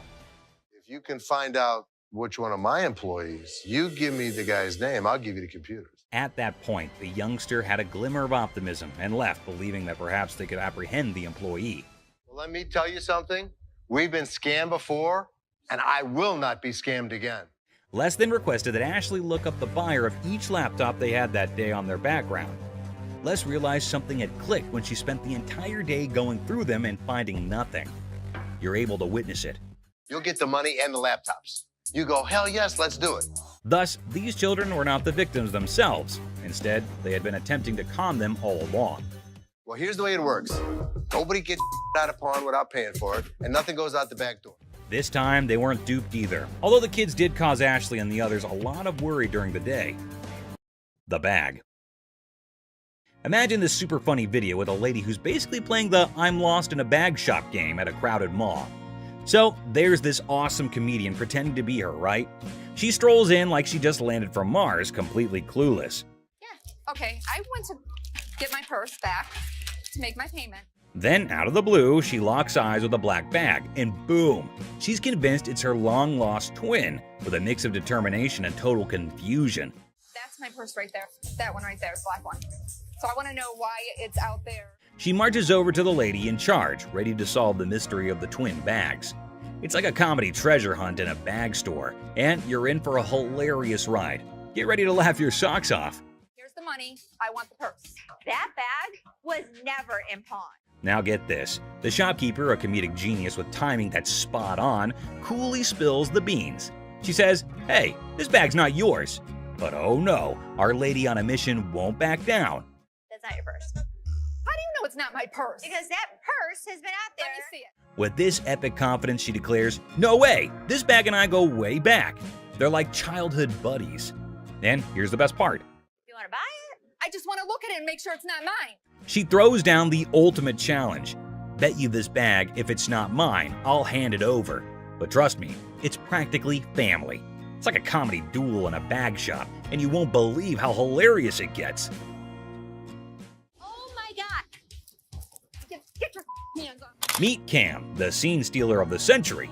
Picture this, chaos in the bag shop, and here comes Cam, our superhero security guard. He's like, "Hold my coffee," and smoothly escorts the determined bag enthusiast off the counter. Have a nice day. Let's go. Walk yourself out, yo. You. Walk yourself. But wait, she's clinging to her bag like it's a ticket to a comedy show. The laughs hit the roof as Cam keeps his poker face while chaos reigns. This video's a comedy roller coaster. And Cam, the unsung hero, it's a laugh-out-loud male adventure that you don't want to miss. Go to see with that pole, right? Go. Bitch, Go where you got to go. I'm gonna kick your ass. You wait. Sign of free cash. I was trying to find out because your sign is saying that I can get 30 days. In the pawn shop sitcom, the worker dazzles the customer with the prospect of a 30-day cash fiesta. The seller, with a classic "How can I help you" line, unwittingly opens the door to financial freedom hilarity. It's a tale of interest-free loans, dollar storage fees, and a comedy of errors that promises 30 days of pawn shop shenanigans. But that's not what the y'all sign is saying. Misreading it. No, you're misreading it. The customer attempts a 30-day free cash caper, armed with a misinterpreted sign. The seller, caught in the crossfire, insists it's an interest-free loan bonanza, not a free cash party. Cue the comedic chaos as the customer points fingers, and the pawn shop sign becomes the unintentional star of a sitcom episode gone haywire. I need my cash. It says it right here. Free cash. The customer demands free cash like a rock star on tour. The seller, armed with the reality of interest-free loans, faces a barrage of demands. The customer, teetering on the edge of pawn pandemonium, enlists a surprise ally, a sassy woman who jumps in the scene like a comedy superhero. Cue the applause for this unexpected twist in the cash crusade.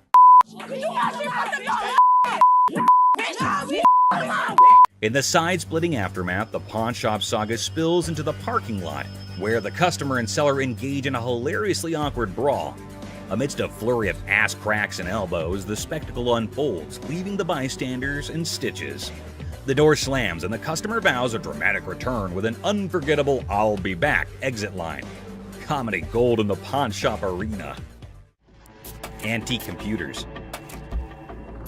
Got some equipment here. Yeah. We need some money. We're going to out west. In the pawn shop time machine, two hunters strut in with ancient computer relics. The seller, bewildered by their outdated tech, questions if they're stuck in the 80s. The hunters, claiming they've wiped out all of Michigan's deer, aim for a whopping $900. So how much are you looking for? About $900. The price tag triggers more shock than a retro computer's boot up sound. What I can offer you is zero. Zero. Comedy sequel, the hunters scoff at the initial offer of $0 for their ancient artifacts. The hunters, expecting treasure, get a lesson in antique appraisal, leaving the shop echoing with laughter and $0 dreams. Wonderful. Thank you so much. You too. In the aftermath of the failed computer barter, the hunters drop to an $800 offer, met with a swift and resounding $0 from the pawn shop. ZZ Top, mistaken for Detroit's antique appraisers, exits empty-handed. The seller consoles himself with a printer sacrifice to the dumpster gods. I thought it was you, man. Oh, that's good. Ending the scene with a comedic crash and a touch of musical confusion. You people. Plump man. In Hardcore Pawn, Les Gold faces off with a cheerful, plump customer aiming to sell a watch for his wife's anniversary. Les, ever witty, discovers it's their anniversary too. The old man deadpans 25 years, prompting Les to hilariously inquire, "How many happy years, man?" Laughter ensues in this pawn shop comedy. Too bad the shopkeeper shuts it down quicker than a bad punchline, not willing to spend a dime on what he thinks is a phony watch. Talk about a comedy of errors in the pawn shop. It's fake. I'm not interested in it. Let me see what you got in watches and take. Now brace yourself for the ultimate comedy meltdown. Our plum seller cranks up the chaos meter, throwing wild threats about the shopkeeper's wife and claiming he's seen her somewhere. You're married, right? I am. This triggers the shopkeeper, turning the whole scene into a chaotic carnival. There's two things you don't talk about. What's that? My wife and my family. In the blink of an eye, security guards swoop in, snatch our hefty hero, and give him the grand exit, escorting him out like the star of an unexpected sitcom. Guess what? Our main guy, kicked out of the shop like a party crasher, hits the street with a style only he can pull off. It's like a comedy buffet that'll have you grinning like you just discovered the ultimate joke. Get ready for hilarious adventure. Need help? Video, there's this super hyper dude who charges into a shop, making a fuss like it's the biggest emergency. And get this, he decides a random table is his new chill zone. No rules, no worries, just pure wackiness. Get ready to laugh your socks off. Get a load of this to hit the road. But guess what? He's on a whole different planet. Watches. Get ready to giggle. So there's this new lady in the shop who's decided to be a rebel. She goes all sneaky and puts the shop's watches up for sale online without telling, confidently struts away, leaving the staff scratching their heads like, did that just happen? It's a hilarious roller coaster and you won't stop laughing. You weren't as big of a bitch. I was wrong. Excuse me? Get the out of here. Get set to lol. This funny video is like a crazy ride with surprises, silliness, and a hint of madness that'll have you laughing without a pause. The twists and turns make it a hilarious and chaotic experience for anyone lucky enough to catch the shop's wild antics. Brace yourself for a good laugh as you watch the madness unfold in the side-splitting comedy script style video. What did she say? That I am the bitch. Get the out of here. Penny pincher. Get ready to chuckle. This hilarious video is all about a super energetic girl trying to convince her super penny pincher dad to hire more security for their shop. She's all passionate like, "Dad, we need extra protection." But oh boy, her dad's like, "Nah, that's just throwing money away."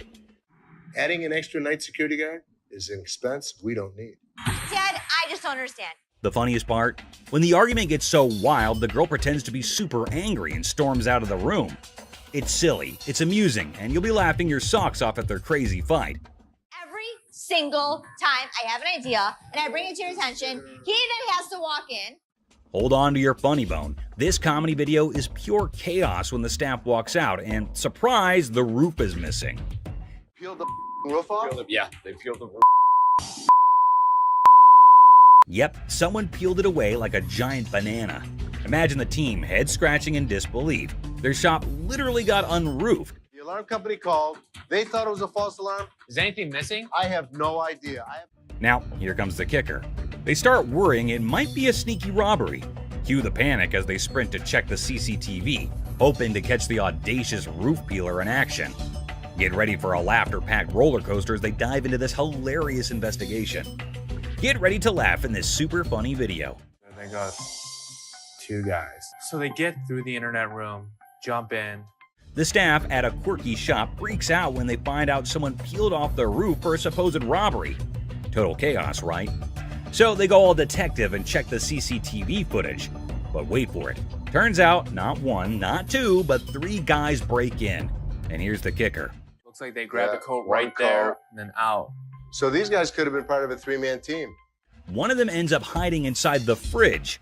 It's like a comedy show gone wild, leaving the staff scratching their heads and everyone else in stitches. You won't believe the crazy twist in this comical caper. We got broken into last night. Took it for a coat and ran out. I told you that security should have been here at night. Stolen microphone. The seller, baffled, asked when they were taken off the rack. It's a funny scene of concert chaos turned into a pawn shop jackpot, where microphones become rock star souvenirs, and the friend is the accidental hero of the day. Microphones I picked up from a concert last night. The person insists the microphones were flung into the concert crowd, a spontaneous catch. The seller, eyebrows raised, gets an unexpected call from American Jewelry about missing microphones. It's a classic mix-up where concert souvenirs turn into an unintentional pawn shop investigation, leaving everyone wondering how the microphones took an unexpected detour. I'm from American Jewelry. I have a gentleman down here. A mad girlfriend. Welcome to the whirlwind of pawn shop hilarity. Our unsuspecting star walks in aiming for a ring appraisal and potential pawn deal. Little did they know, they were about to join the ranks of pawn shop legends in a tale of marital madness. I wanted to get it appraised, see how much it might be worth. Okay. Hold on to your hat. Drama unfolds as accusations of ring-napping soar, plunging the spouse into an emotional roller coaster over the disappearance of their precious bling. The tension is so palpable, you could carve it with a jeweler's precision. Okay, when I give you an appraisal, that's not how much I'm gonna give you in pawn. Okay. But hold on, our hero clarifies, I'm here for an appraisal, not to pawn. Q gasps in the realization that pawn shop language got lost in translation. The spouse is in disbelief, and we can almost hear dramatic music building up in the background. You wanted an appraisal on this ring. Plot twist, the ring allegedly transformed into bike parts? Is this a pawn shop or a two-wheeled saga? Accusations fly faster than a speeding bike, plunging us into a marital showdown. Why'd you take my ring? Echoes through the pawn shop halls. Why'd you take my ring? Well, I wanted to see how much it was worth. Our hero is left flabbergasted, caught in the crossfire of accusations and domestic mayhem. I just wanted to know its worth, they exclaim, trying to defuse the explosive situation. But alas, emotions rage on. Yesterday you said you needed bike parts and didn't have the damn money. And all of a sudden you got my damn ring. Unexpectedly, a wild punch appears. The spouse transforms from the drama unfolds. They assert their right to park no matter the odds. Suddenly, I'm patiently telling you, dude. Park your spots out. Meanwhile, our hero, undeterred, asserts, I'm not going nowhere, as if the van gods themselves had bestowed upon them a divine parking mission. In a shocking turn of events, our hero literally stops, drops, and rolls on the store carpet, leaving everyone perplexed. The guy in the refrigerator. In this episode of Hardcore Pawn, we are taken to the time when a crazy man entered the shop, and when no one was looking, he took refuge in the refrigerator for reasons unknown. Thankfully, this man had spotted the crazy man and went to Ashley and others to let them know. At first, no one would believe him, but by the looks, he looked quite genuine, so they followed him up to the spot where the fridge was. Still hardly believing the man, they went to open the fridge, and boom! The man was curled up inside, about to make the refrigerator its new cozy little home. I don't know what y'all doing over here. There's some mother in the refrigerator. What? The whole situation was so absurd that not a single person in the whole shop could believe that there was a whole person hiding inside there. Good thing that they have security in the shop, so the man got what he deserved. What the are you doing? Fake earrings. Two sassy black queens strut into the pawn shop, flaunting earrings worth $350. The seller, bewildered, questions their cash craving. They snap back. How you doing? Good. I'm here to pawn these earrings. Okay. Honey, our financial drama is an Oscar-winning secret. The seller innocently inquires about the swearing, prompting the girl to unleash a verbal firework. Trying to get $350 for them. Why do you need the money? It's none of your business why I need the money. As he fumbles to record the chaos, he realizes these queens can turn from pawn shop patrons to drama divas faster than his slowest sale. Talk about a speedy emotional roller coaster. Why are you swearing? Because you asking me why I'm coming in here to handle my business. In the midst of the jewelry saga, it's a linguistic roller coaster. The seller's ears are bombarded with jewelry, loan me my money, and a kid-eating crisis. What does my sign say? Jewelry and loan. This jewelry, loan me my money. I got to feed my kid. The drama unfolds faster than a soap opera, leaving him nervously counting non-existent diamonds. Talk about a pawn shop sitcom. Man, you getting on my nerves, dog. How'd you get You ain't even looked at my Do you know that these aren't real? In the sizzling pawn shop showdown, the win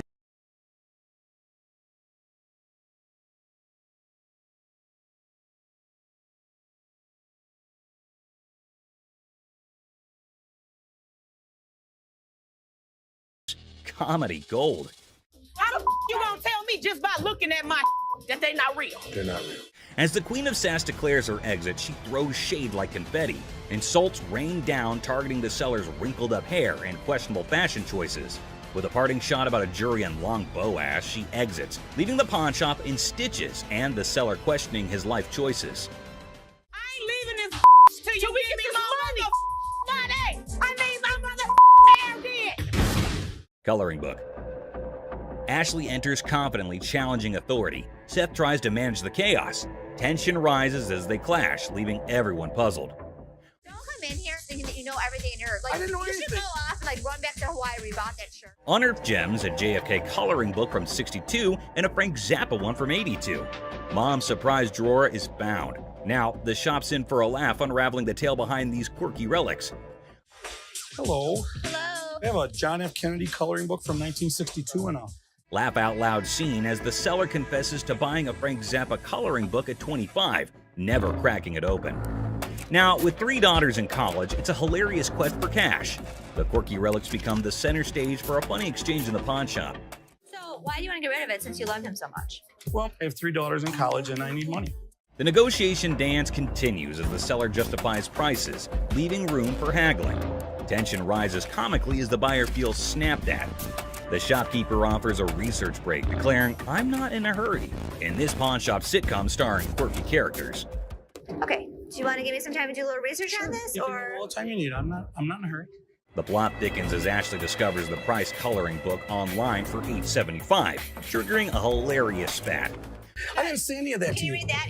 $8.75. So make me an offer. 0. She hilariously expresses her dismay, accusing the customer of rushing and shoving a phone in her face. I'm looking at the one that he wanted $50 on, and I pull it off, and it says $8.75. The bickering ensues, with both claiming they're not married, adding an amusing layer to the pawn shop sitcom. I have to take him out this way. That's how much he pissed me off. In the ongoing pawn shop drama, Ashley delivers a sassy retort to the customer, suggesting he adds value nowhere and jokes about returning to Hawaii. The banter continues as another worker calls out Ashley for being rude, I think you're disgusting and rude. I didn't say any of that to Can you you. read that? $8.75. leading to a comical exchange where Ashley dismisses them to focus on yourself. The workplace comedy unfolds with quirky characters and witty comebacks. You don't add value to the organization. I have one. Well, thank you so much. But the next Okay. time you send my paycheck, you can tell me how to work. Parking lot. Cue the workplace alarm. The notorious parking lot gambler is back, and the office crew is on high alert. With a battle cry of "Let's go get him!" they embark on a mission to catch the elusive man of many lands, or as they dub him, that lady Pakistan. Office drama just hit the jackpot. What gambling again in the parking lot? Meet Robert Robertson, the maestro of sports memorabilia, introducing himself to Dennis in a pawn shop saga. The plot thickens as he unveils a treasure trove of Detroit Lions autographs salvaged from his sister's basement flood. Forget superheroes, this guy's heroics involve rescuing signatures during a Union picket line water ballot. All right. Here's Robert. Robert, Nice I'm to meet Dennis. you. Nice to Nice meet to you. meet you, Dennis. Here, I got an item here. You might be interested in. In the wild world of pawn shops, Dennis is hit with a first, an NFL labor strike poster. As Robert pitches his Union picket line relic, Dennis, caught between fandom and frugality, contemplates the value. It's a negotiation dance where even the poster's wrinkles have a say, and Dennis dreams of a dad who'd splurge on a heartbeat. What, Steve Bacchus? This is the first time a guy actually brought in an NFL labor strike poster. Dennis and Seth, the dynamic pawn shop duo, are advised to step up their deal-closing game. In the battle of signatures, Robert's pitch clashes with Dennis's detective skills. It's a showdown of history versus water stains, where even a tear is more drama than a soap opera. Selling history hard, selling water-stained history a comedic challenge. One just like this mint though, and he got $950 for it. Right, so if that was mint, why would you want $1,000 for this? In this hilarious haggling carnival, the pawn shop pros are on their knees, throwing cash offers at Robert for the water-stained NFL labor strike poster. It's a dollar dance-off with Dennis and Seth, and they're juggling 20s like it's a comedy club. In the end, it's 5 20s that win the bid, leaving Robert with a pocket full of paper and the pawn shop crew high-fiving over their historic steal. $75? No way. Dennis, offering you just $100 cash money right now would make it. Gold earrings. In the golden world of earrings, Ashley and the customer embark on a carat quest. The earrings sparkle, but the price tag dims the shine. The customer eyeing the digits suggests a hilarious plot twist, an exchange proposal that could turn this jewelry journey into a comedic barter ballet. I was looking for some gold earrings. You are in the right department. In the dazzling dance of earrings and dollar signs, the customer flips the script with an exchange proposal. Ashley, the jewelry juggler, contemplates the weight of the situation, hoping those earrings don't tip the scales against her. It's a hilarious jewelry version of Let's Make a Deal, where carrots and comedy collide. Well, what we can do is I can take those and apply money towards these. In the comedy club of carrots, Ashley drops the punchline, a whopping $500 for the desired earrings. The customer, expecting an exchange extravaganza, faces the reality check. Okay, so what I can do for you today, I can apply $40 towards these. I paid $500 for those. What do you mean? You can't do an exchange? Ashley, the weight wizard, spills the carrot beans, revealing that these earrings are more featherweight than a dieting hummingbird.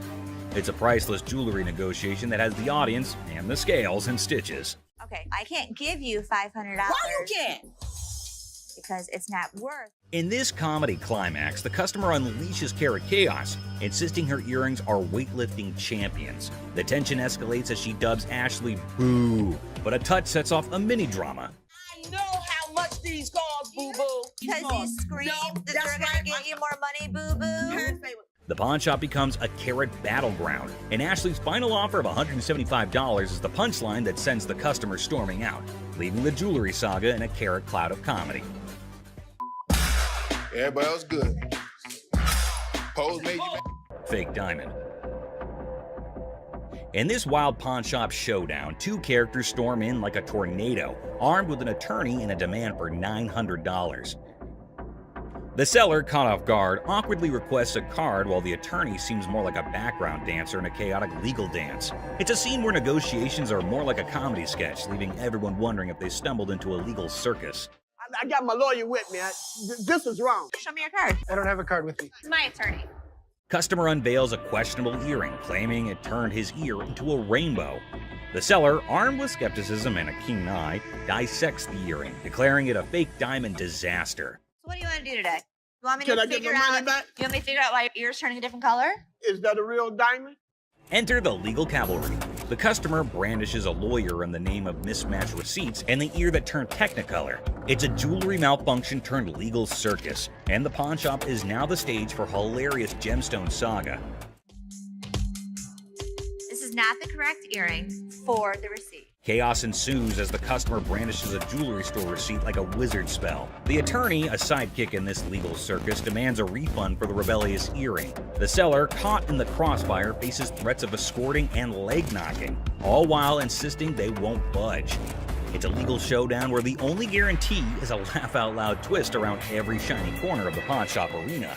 The earring does not match the description. What you mean? So you saying now I just brought an earring in? The customer, armed with a kaleidoscope ear and a refund demand, insists the seller turn around and walk that butt out the door. The seller, invoking a hint of pawn shop diplomacy, proposes a negotiation dance, but warns, keep your butt back there. Cue the dramatic soundtrack, man, it's a comedy in motion. An evil woman anthem echoing through the pawn shop arena. Get out. Yeah, you know, took my money, just sold me a bold earring. Golden State Warrior ring. I just got engaged, and I heard you had a 75 Golden State Warriors ring, and I was thinking that would be perfect for my fiance. This man came into the shop to buy something, which is odd because most people come into the shop to sell something. This man, on the other hand, was interested in Rick's 1975 Golden State Warriors ring, but Rick was unable to but laugh at this. Rocco, will you grab me that ring? Sure. That is a brave man that would give his fiance a championship ring. Even though Rick keeps on laughing, asking why the man is giving a ring like this to his fiance, we understand that the buyer isn't pleased with Rick's antics. So what I did was I brought pictures of another 75 Golden State Warriors ring. The buyer produced photos of another Golden State Warriors ring and attempted to match them, which they did. Then he asked if it was a genuine diamond and if Rick had checked it. Rick told him that the stone was genuine. Perfect. Have you tested the diamond? Oh, yeah, it's a real diamond. It's a real diamond, okay.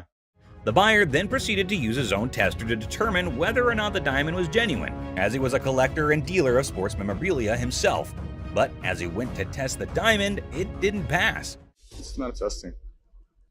That's because you have a really cheap tester. So Rick stepped in with his own tester, which of course revealed that the diamond was genuine. Even though Rick was irritated by the whole thing, he chose to be courteous to the man.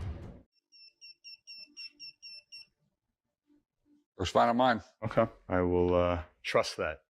The buyer requested for the amount after the ring had been tested, which Rick believed to be $11,500. The purchaser, on the opposite hand, had a budget of $5,000. Any 11 grand, that's what I can do. That's your bottom line? Yeah, Okay. best price. Because Rick refused to go any lower than $11,000, the buyer was forced to leave the business unhappy and empty-handed. I didn't think he was going to go 5,500, but I thought, he'd work with me a little bit. But he seemed like he wanted to punch me in the face.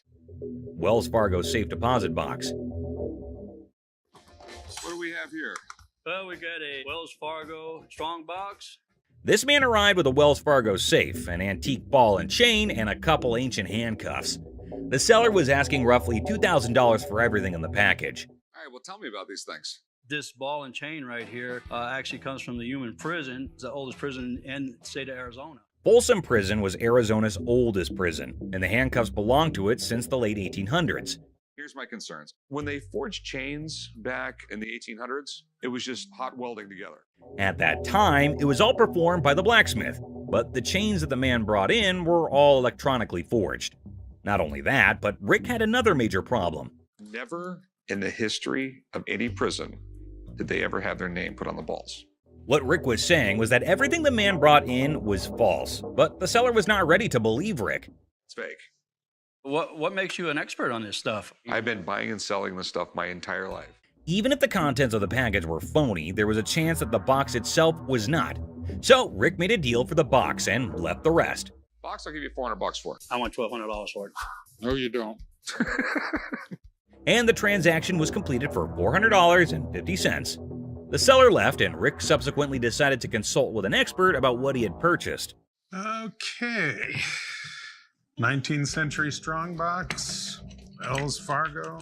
Following a thorough examination of the box, the expert asked Rick the following question. First things first. Have you already bought this? The box was just as false as the other items Rick did not purchase, and the expert agreed. It's a complete fake. Damn it, Rick. Mystery guy.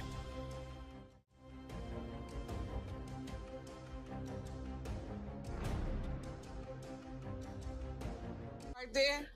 Here they come again. Hang on to your hats, folks, because we're diving into one wild tale. Picture this, a mysterious dude looking like a secret agent casually strolls into a pawn shop, acting like he owns the place. The shopkeeper, eyes wide open, can't help but stare at this walking enigma.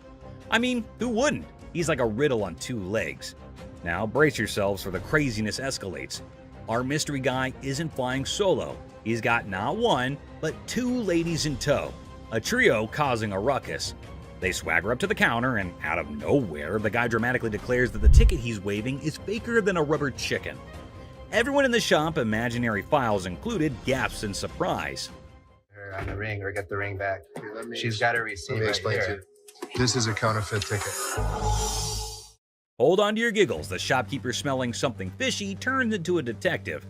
With a sneaky grin, he tells the trio to chill and confidently says, "I'll prove it's a fake." The suspense builds as he brings out the real ticket, examining both like he's some ticket art connoisseur. This is the amount of numbers that are here. Okay. Number 2 is state law mandates. Hold on to your funny bone. The shopkeeper spots the differences quicker than yelling "fake alert" with a big old grin. He declares, "Nice try, folks, but your ticket is faker than Monopoly money." Cue the imaginary mic drop in the background. But whoa, Nelly, the trio isn't throwing in the towel just yet. They get into an energetic discussion, pointing fingers, thrashing arms, and hollering as though they're contending in a yelling challenge. It resembles something out of a sitcom, and you can't resist the urge to chuckle at the idiocy. In the grand finale, our mysterious guy and his partners in crime admit defeat. Looking a tad embarrassed and probably feeling a smidge silly, they storm out of the pawn shop. The shopkeeper, now a hero in counterfeit ticket detection, is left with a bunch of baffled onlookers. And there you have it, a hilarious adventure that's weirder than fiction and funnier than a clown on a unicycle. Comedy gold, my friends, comedy gold. Gun cabinet. Well, it's a desk, but it's not really a desk. It's actually a gun. So what this woman brought into the pawn store was not anything that was common. It appeared to be nothing more than a plain desk, yet it was far more than that. It's a gun desk. Yes, when you push down on the inkwell, a bullet fires out through the trapdoor. When you press down on the inkwell, a bullet fires out through the trap door, and this desk transforms into a pistol when the time comes. If I sell it, that's fine. If I don't, I'm okay with that too. Thus, the merchant visited the business not exclusively to sell the weapon work area, yet additionally to figure out more about it.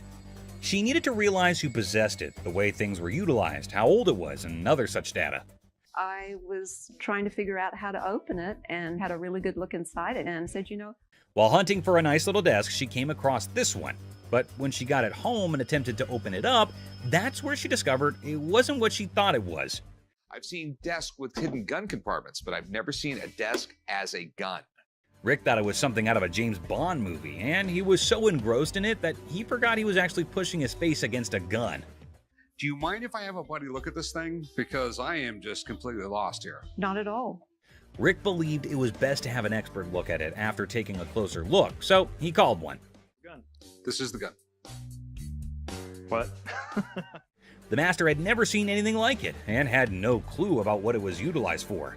Yet, in lieu of what he saw, the master reasoned that it was made somewhere in the range of 1890 and 1910, which was an issue.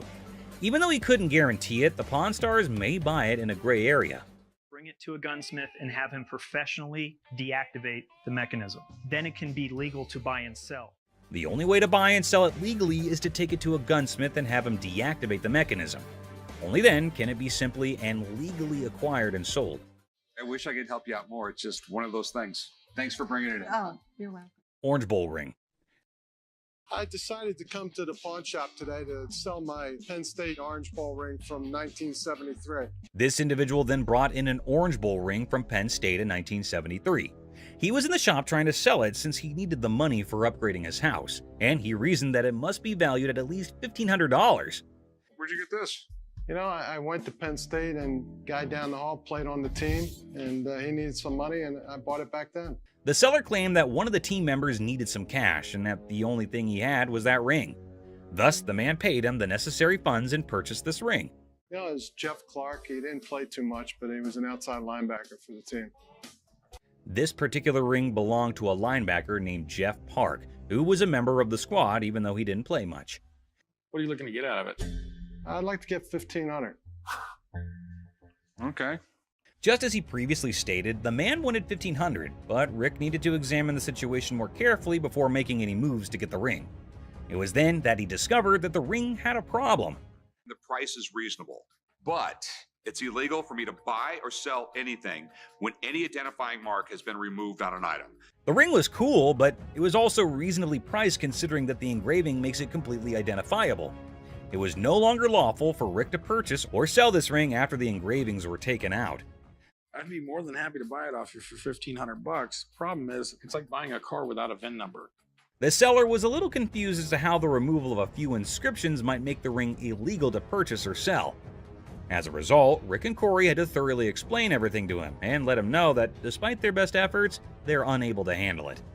All right, dude. Okay. Sorry I couldn't do nothing with it. Okay. I know 1,001 people I could have sold this ring to and made a night. A fake bill. I have some political memorabilia, the Secret Service ID for J. Howard McGrath, Attorney General of the United States. This individual entered the pawn shop with a $10 bill that had several signatures on it, a White House pass, and several Secret Service IDs. He estimated 1,000 figures for each of these items, but before beginning to negotiate, Rick needed to learn more about them. He was the chairman of the Democratic National Committee when Truman ran for president. Rick was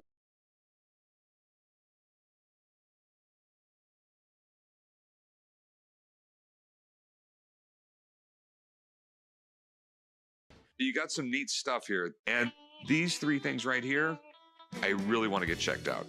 Rick checked everything and concluded that not just the dollar that the man had brought in was counterfeit. Rick had to see the expert to find out if he could purchase the other items since he had a hunch that doing so might be illegal. you don't want. A counterfeit bill is not legal to own. The expert said that the White House pass and the Secret Service ID were authentic and acceptable to purchase, but the fake banknote was a different thing. Thanks for coming in, Mark. Not a problem. You're the best. Appreciate it. Alrighty. Now that the expert had left, Rick was prepared to strike a deal. Aside from the fake bill, he asked the vendor what else he wanted. Yeah, I'll give you $500. Good deal. All right. You want to write them up? Yeah, sure. The vendor left the store with the cash and the unauthorized bill after the trade was completed for $500. Hopefully he gave the Secret Service the counterfeit bill. Harley Davidson. You got any paperwork I can see on it, or? Yeah, I got the title, but can we negotiate first or something? I mean... Now, Corey's a seasoned pawnbroker, and his spidey senses tingled the moment the seller mentioned paperwork later. It wasn't the gleaming Harley Davidson that raised an eyebrow. It was the seller's insistence on negotiation first, documents on hold. See, Corey's dealt with his fair share of shady characters, and a bike like this beauty attracts all sorts. So with a polite but firm smile, Corey politely pushed back. Paperwork, he said, before we talk about the price. Standard procedure. You got any paperwork I can see on it, or? Yeah, I got the title, but can we negotiate first?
I just got this phone that I bought here like 2-3 days ago, and this don't work. The bell above the pawn shop door jangled, and in walked a man clutching a sleek black phone. He announced, smooth as silk, that this beauty was a recent purchase, now sadly broken. The camera don't work. It keeps freezing and like that. He claims that it's just too irritating to use because the phone freezes frequently and the camera doesn't function. Did you download a camera function? No, it clearly got a camera. Why would I have to download it? When it was questioned if he had downloaded the camera feature, he became very irate. If he's telling the truth, then why does this inspection set him off? And why was he even being questioned about getting the download? That isn't how it operates in any case. You got your receipt? No, I ain't got it with me. I ain't bring it. First of all, we don't sell it. We can decide.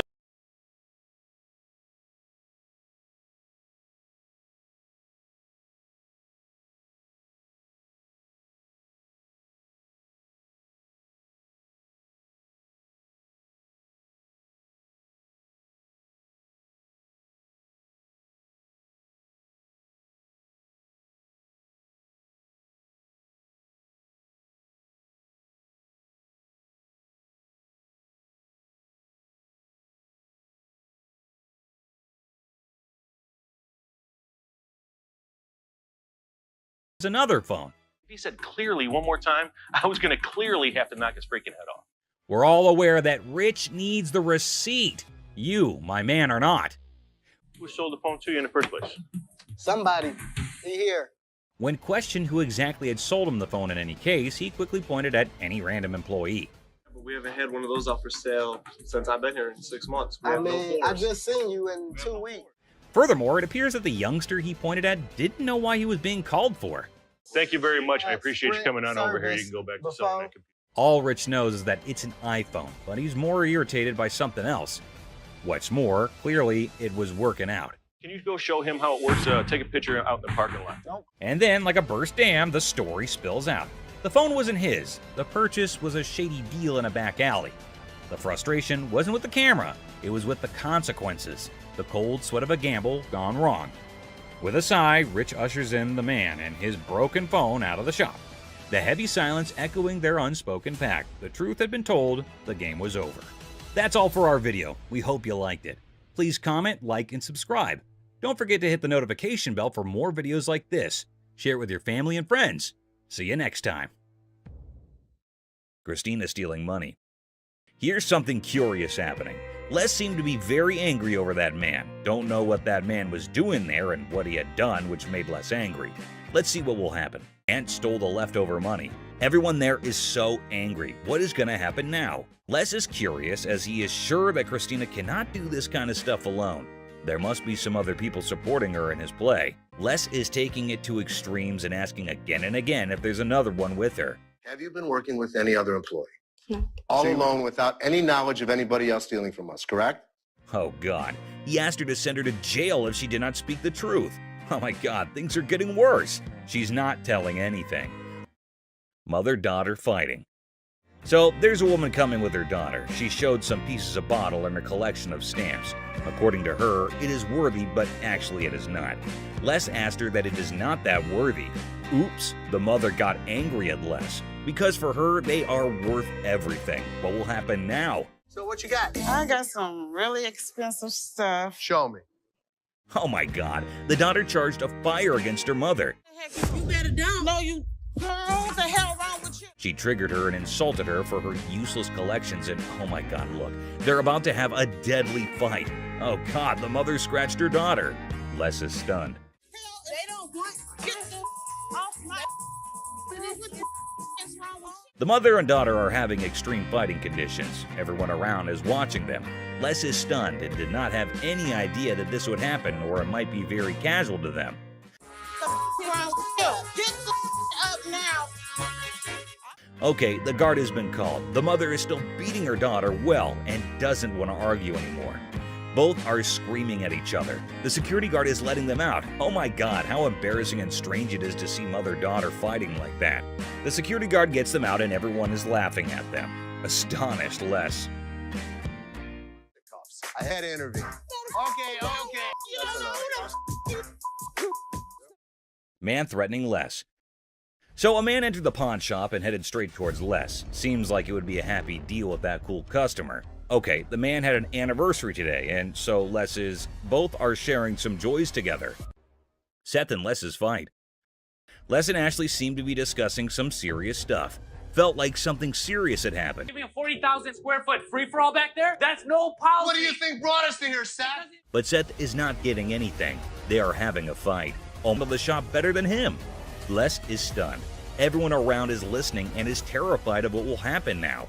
It's outdated. I can run this place better. I know exactly what needs to be done. I want the opportunity to run this place. Les is going to take everything very seriously. God knows where that anger will lead both of them to.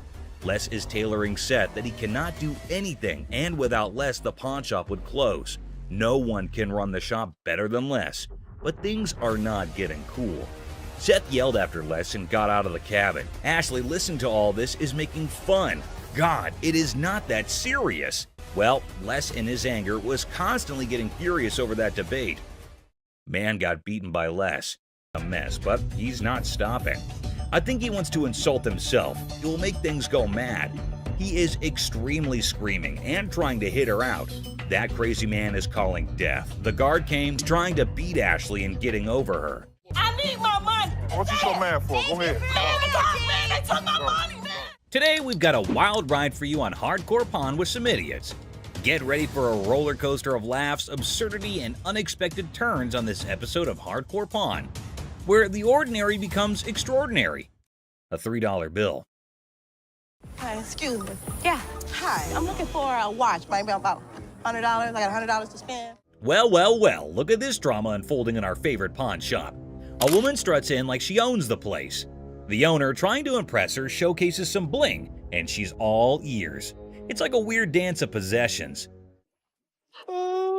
That's really pretty. It's really Looks pretty. good on you. That one's 100. 100. I'll take it. Okay. Things are heating up. The woman, feeling all high and mighty, wants the pricey watch. Negotiations are on, and after some back and forth, she says yes. Cash time, right? Wrong. Now we add tax on that. It's gonna be 106. All right. Here. Hold up, the plot twist is here. She pulls out a gift card worth $100 and thinks she's the queen of the Pawn Palace. The owner's face? Priceless. She's like, lady, are you serious? These are not our gift cards. What would you call it? It These says are- preferred customer. No snap, the owner ain't buying it. He accuses the gift card of being faker than a $3 bill. Trauma alert. The woman's in denial, insisting it's legit. This is better than a soap opera. Apply $100 on it. That is not our gift card. And now, ladies and gentlemen, we've got a full-blown showdown. The owner versus the woman. It's like a bad reality show. She's trying to swipe that card. He's not having it. Cue the verbal fireworks. Okay, I'm not about to lose, Hold on all one right? second. Let me explain this I'm to her. not about to lose. I want to watch turn around and swipe. The tension is thick, and so is the irony.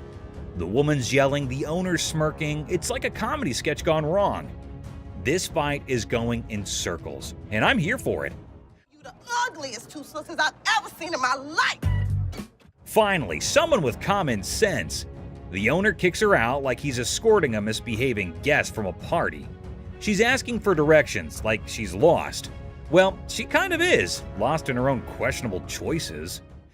I'm gonna get my money. Hey, Byron, show her where the money's at. My money. He's gonna show you where the money's at. As she's thrown out, she's hollering about fraud and wanting her money back. Lady, you tried to pull a fast one, and now you're left with nothing but echoes of your failed scam. Better luck next time, or not. Go ahead. Man, they took my money, man. Somebody want $100. Penguin generator guest. Well, folks, here we're witnessing a guy waltzed in reassembling a penguin on a skateboard. Cue the chaos.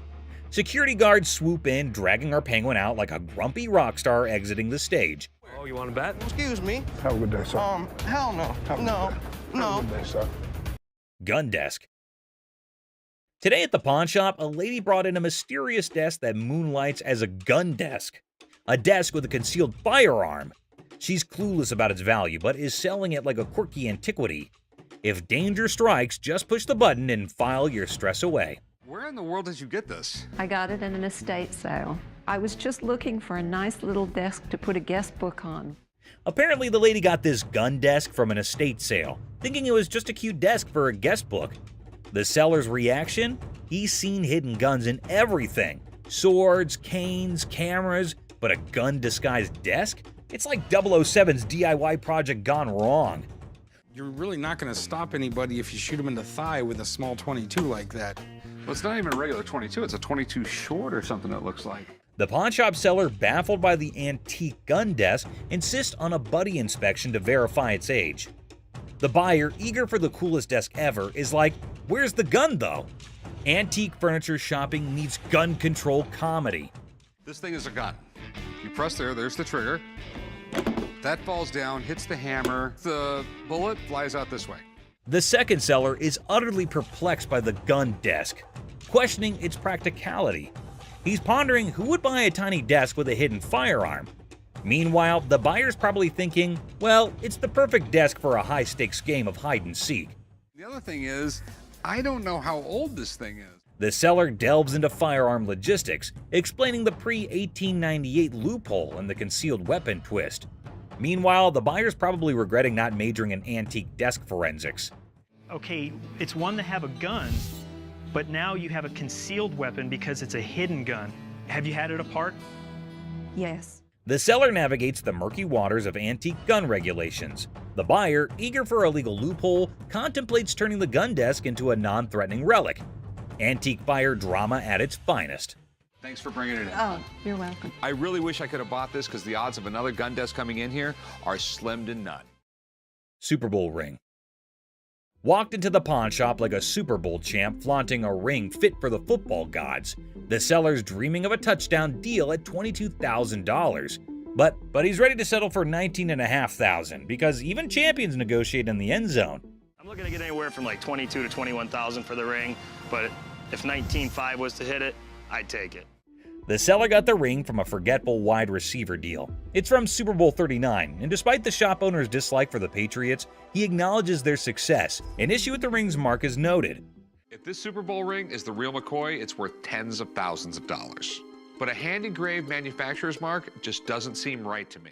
The pawnshop worker, with a quirky habit of hoarding Super Bowl rings, scrutinizes the suspect engraving on the Patriots ring. The seller's mid-20s price tag meets skepticism as the shop owner delays, realizing this ring's authenticity quest might need more detective work than expected. I'm gonna have to get somebody in here because it just doesn't look right. I want to do a little bit more research, so we'll get this thing figured out.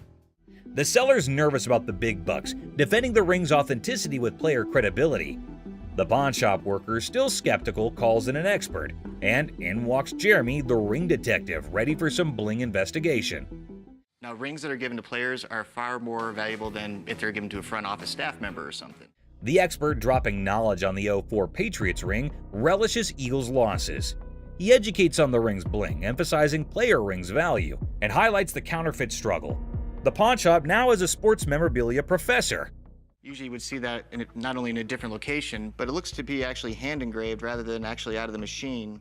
The expert dissects the Jostens mystery, noting hand engraving and unique features. Despite the unconventional markings, he vouches for the ring's legitimacy. The 04 Patriots bling gets a 100% authenticity seal, and the pawn shop rejoices in a victory for sports memorabilia truth. They actually had to have somebody laser engrave each and every ring. So this ring is 100% legit, and it's pretty awesome. Sweet. The appraisal moment arrives, and the expert places the 04 Patriots ring in the high demand category, estimating it between $30,000 to $35,000. Super Bowl rings from players such as this sell from about $30,000 to $35,000. Nice, nice. The seller, aware of economic woes, starts at $22,000, but the pawn shop owner, considering the long wait, bargains at $18,000. Negotiations roll with a counteroffer of $21,000, reminding the seller you don't have anything like this in your showcase. The ring dance continues. I go 21. You don't have anything like this in your showcases. I know you have a Patriots ring, but you don't have that Patriots ring. After intense haggling, the 04 Patriots ring lands in the pawn shop owner's possession for $20,000 cash. Family banter erupts over the new addition, turning it into a $20,000 paperweight threat. The ring battlefield unfolds. I'll give you 20 grand. Pass. 20 grand. Cash. $100 bills. Just because I need a Super Bowl ring for every one of my fingers. Deal. Deal. All right. German spy camera. At the start, the speaker enters a pawn shop and introduces the item, a 1950s German spy camera reminiscent of something out of Inspector Gadget. The brief mention of Inspector Gadget adds a touch of intrigue and playfulness to the scene. So how's it work? You adjust these little dials here depending on what you're trying to take your photo of. The focus shifts to the camera itself, identified as a MINS 3. The speaker highlights its compact size, likening to a cigarette lighter. If you give a 10-year-old a camera and say it's not just a camera, it's a spy camera, it probably got you out of your parents' hair for a couple hours a day. Oh, yeah. The customer expresses the purpose of their visit to sell the 1950s MINS 3 spy camera. The stated price expectation is around $150, indicating the perceived value of the vintage device. With all this on there, it makes it completely illegal for me to have anything to do with it. Chopper loan negotiation. So how can I help you? Yes, I got this. I can help him. I got it. How do you think you know more about silver than I do? I know how to price it. I know exactly how to. In a high-stakes confrontation at a jewelry counter, emotions flare as two individuals argue over expertise. Tensions rise with each claim about pricing silver, creating a chaotic scene. $30,001. No, it's not the $1. 30 grand. I'd like to say yes. Listen, 40 or 20. Let's slip a coin. The scene shifts to a pawn shop where negotiations over a custom-made chopper motorcycle take center stage. The owner seeks a loan, facing financial struggles and desperate circumstances. What are you doing? What you got? See if I can get a loan on my chopper. It's a 113 motor. The motor alone was $7,000. The stakes rise as a coin flip determines the fate of a $20,000 loan for the chopper. The tension escalates, showcasing the unpredictability of financial decisions and the impact on the customer's life. I've seen a lot of motorcycles come in here, but I've never seen one like this. Okay. I need about $10,000. The focus shifts to the custom chopper's specifications and sentimental value, highlighting the emotional connection due to the brothers' craftsmanship. The negotiation becomes a delicate balance of compassion and financial reality. On a loan, about $5,000. Paying off both, or I mean? $5,000. I'll go $5,500. All right. Deal. All right, we'll change get you low. $5,500. The episode concludes with a deal struck at $5,500 for the motorcycle. Despite falling short of the initial request, there's a glimmer of hope for the customer, bringing a mix of relief and uncertainty. Misguided price pursuit. that. Is it real? Oh, you gotta pull this. Pull that. Try pulling that. I don't know how much that is. You got nothing. Two black women enter a pawn shop and discover a game machine. Excitement turns to disappointment as they realize it's for entertainment only, not for winning real prizes. This is a toy. That's a toy. It's a toy. This is here for the You're the manager? I'm the man. Oh, nice. You're not gonna get anything. The atmosphere intensifies as the women express their displeasure, demanding a prize from the machine. The situation escalates and the guard steps in to address the misunderstanding. Let's go out. Well, just keep walking, man. Keep walking. Don't tell me what's going on. Come on. Y'all out of order. The conflict peaks as the women continue to argue for a manager's intervention. The guard ultimately expels them from the pawn shop, concluding the incident. Bubble hockey. Bubble hockey. Detroit Classic. I'm thinking $2,500. How much did you pay for it 10 years ago? $3,500. A pawn shop encounter unfolds as a customer eyes a bubble hockey game. Negotiations kick off with the customer seeking $2,500, but the pawnbroker questions the value. Under $1,000. Maybe we work out a little game. Winner gets the price.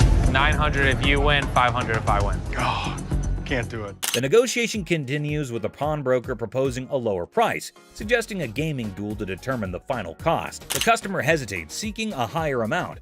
$100 out of this thing. 16 you win, 400 I win. All right, I win $1,600. The game begins and the customer dominates the bubble hockey match, securing a convincing victory. The pawnbroker acknowledges the expertise and adjusts the evaluation accordingly. Let's go. I know I'm gonna win this bet. These aren't those $1,200 ones? The conclusion sees the pawnbroker acknowledging the high value of the game, recognizing it as a genuine classic worth $2,500. The customer prepares to complete the transaction. Wrestling trunk triumph. We have a champion item for you today. I think I got your new bathing suit over here. I don't think that's my size or my style. The episode presents champion-level memorabilia, wrestling trunks worn by Titus O'Neil during Money in the Bank. Banter between the pawn shop staff sets a lighthearted tone. Well, these are wrestling trunks. Okay, are they worth anything? So where did you guys get these? From a buddy of mine shortly after the show. Negotiations unfold as the seller details the trunk's origin, worn by Titus O'Neil and his college football background. Price discussions ensue, involving humor and strategic bargaining. Oh, how much are you looking to get? $1,800. Are they worth that? What do you think about 800? What about 14? Money at $1,000. Go for it. You have a deal. All right. Okay. The negotiation reaches a climax as Chumley proposes $800, leading to a musing wrestling-themed banner. The final agreement settles at $1,000, and the seller agrees to the deal. And you sure this is like real and everything? Yeah. But you're sure they're real? 110%. Concerns about authentication arise, with reassurance that the trunks are genuine. Rick, the pawn shop owner, decides to break even on the purchase and seeks dinner in return. I'm gonna go look at stuff I understand. I thought you might want to put this back in your collection. Absolutely. It was my first WWE Championship match, and I won the Tag Team Championship. Titus O'Neil makes a surprise entrance at the restaurant, sharing the backstory of the trunks and their historical significance. The emotional reunion adds a personal touch to the transaction. We bought them for $1,000, so if you just let me break even and give me dinner, I'm good. Got me a little black bag and everything. Look at that. The episode concludes with Titus O'Neil expressing gratitude, and the pawn shop staff excitedly anticipates dinner. The atmosphere remains lighthearted, emphasizing the unique experiences of the pawn shop. Gunfire and negotiation. And it was handed through the generations to me. What are you trying to get out of it? I'm looking for $50K. 50,000. 50,000. Corey introduces Alex to Craig, who has a fascinating antique wheel lock gun. The guys are amazed by its rarity and history, and Alex is about to share some cool facts. Man, this is stunning. Dating from about 1600s. I've never seen anything like it before, but he's asking $50,000. Alex dives into the history of the wheel lock, revealing it's a German-made firearm from the 1600s. Craig is nervously considering a $50,000 price tag. Alex suggests a test at the range. Yeah, this is special. I love this wheel lock. And you still want 50 grand for it? Absolutely. After research, Alex discovers that the gun belonged to a Prince Archbishop's personal guard. The guys head to the range for a nerve-wracking but successful test, and Craig's asking price is discussed.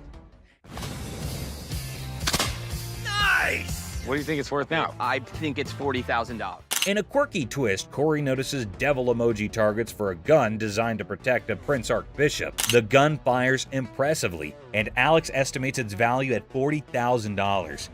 Not as easily as I could do 30. I would go 32.5. We'll lose it over that. We'll do 32.5. The negotiation begins with Corey expressing admiration for the unique gun. After some back and forth, they settle on $32,500, striking a deal for the exceptional wheel-lock gun. Churchill letter. A historical dealer brings a Winston Churchill letter to the pawn shop. The seller's writing? Not so great. But hey, it's Churchill, and the drama begins. I have a Winston S. Churchill typed letter signed. Okay. A quirky twist. Churchill wrote to a food writer about a paperweight from Benjamin Disraeli. The pawn shop team dives into the historical circus, paperweights and all. Enter Steve, the expert, unraveling the mystery of Churchill's signature. The magnification saga begins, complete with ink flow discussions and hilarious attempts to decipher the genius's handwriting. A surprise appearance by a 1968 Jack Kevorkian Volkswagen van shakes things up. The chopper deal is done, but now Churchill's letter gets a comedic price tag dance. Negotiations, magnifications, and laughs galore. The thing I do like about this is it's got the writing on it, and I would put the value at the high end of that scope, so probably about $1,500. The final act, the pawn shop owner, a smooth talker, bargains down to $1,200. The deals are sealed and everyone heads off with laughs, paperweights, and probably a newfound appreciation for historical handwriting challenges. I think 1,200 sounds good. All right, it's a deal. Thank you, Mr. Harrison. Meet you right over there. We'll do some paperwork. Goofball. Our tale kicks off with a grinning goofball strutting into a watch shop, exuding joy like he just hit the jackpot. His guest snagged the ultimate timepiece. The shop's proprietor, eyes sparkling with mischief, unveils a watch that could outshine Big Ben. Our hero, wide-eyed like a kid in a candy store, marvels, "Wow," treating it like a time-traveling marvel. But oh snap, it's tagged at a hefty $75. Cold, hard cash, not Monopoly money. Undeterred, our bold hero eyeballs another watch, a jaw-dropping $599. His face? Priceless shock. Unfazed, he blurts, "Yes, I want it!" Then comes the knee slapper. He pulls out a crumbled $2 bill. The shopkeeper holds back laughter, educates him. "That's $2,000, sir." It's a $2 bill. Okay, and it's worth $2,000. You can practically see the gears in the guy's noggin spinning, desperately seeking a way out. "Anyone up for a cash exchange?" he suggests, madness twinkling in his eyes. The shopkeeper, smelling trouble, hesitates, perhaps a financial genius or a victim of too many cartoons. In a wild finale, our hero with a mischievous grin hurls absurd insults like, "You're chunky with a giraffe-like neck." The bewildered shopkeeper calls in the guard. Enter the guard, booting out the funny guy, leaving the shop in stitches. Have a good day. Big Mouth is hungry. Unexpected drama. Strap in for a wild pawn shop ride. A lady steals the spotlight, but surprise, Mr. Sneaky tiptoes in for a bear hug, sparking unexpected drama. Gasps echo as the leading lady jumps, but it's just a playful fella. Great day at American Jewelry. Laughter erupts. Who knew a pawn shop could be a comedy club?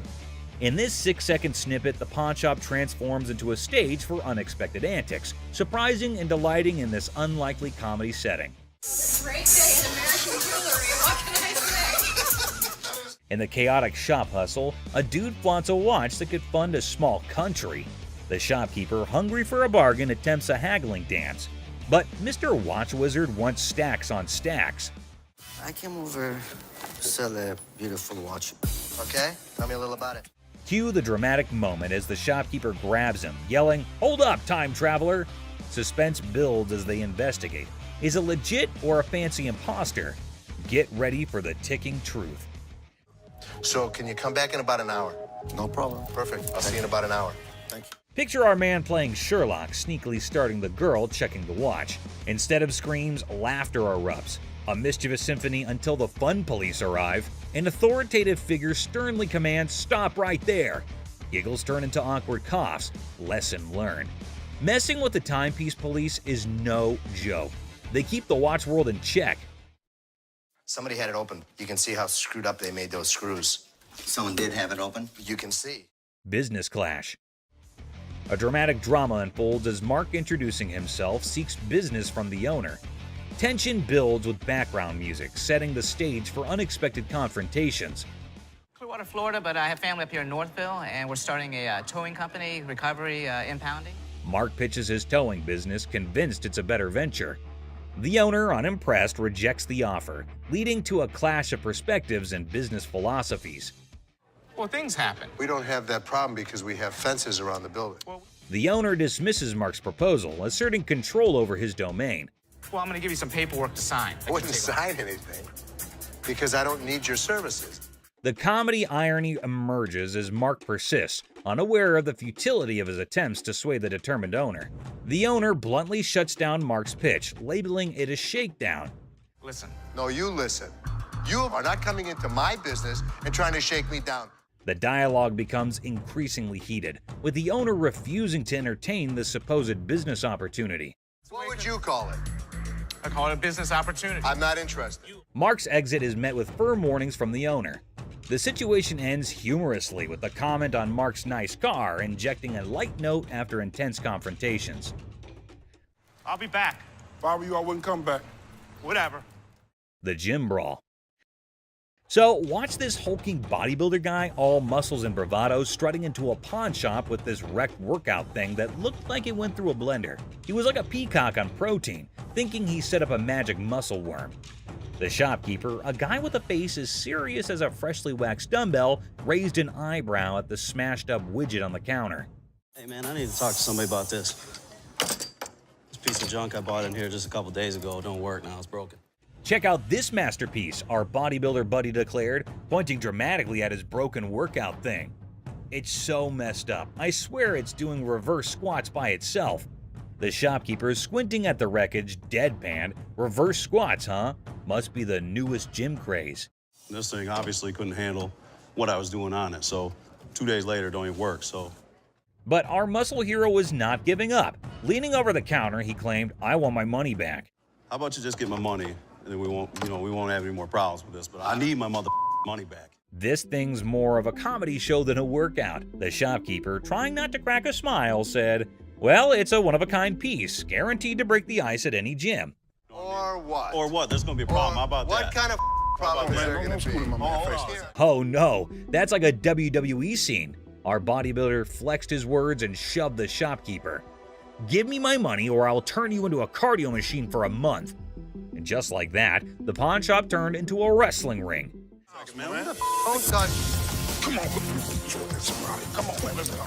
The shopkeeper, unexpectedly nimble, fought back and chaos replaced. It was like two sumo wrestlers battling for the last protein bar. Trying to play hero, two guards materialized out of thin air. They grabbed our bodybuilder and his busted gear, dragging them out. We got you. Bring a few more. All we needed was two. All y'all out. Our muscle dude flailed around, still demanding his refund like a sad, deflated balloon. The pawn shop went back to normal. That's it, my man. Bring a few more. There's your machine, buddy. The art of negotiation. So let's see this guy walking into a pawn shop, allowing him to be the next big art dealer with a painting put away under his arm. He's giving off major, "I'm gonna hit the jackpot" vibes. The shopkeeper, with a sneaky grace of a cat burglar, checks out the painting like it's the Mona Lisa 2.0. Our confident guy also spins this wild tale about how the painting formerly belonged to Napoleon's pet goldfish, or some other crazy story. So what you got? I've got a painting from Peter Max. An original painting? Well, I got into a silent auction. The shopkeeper, poker-faced like a pro, goes, intriguing. You can virtually see dollar signs in his eyes as he dreams of making a fortune.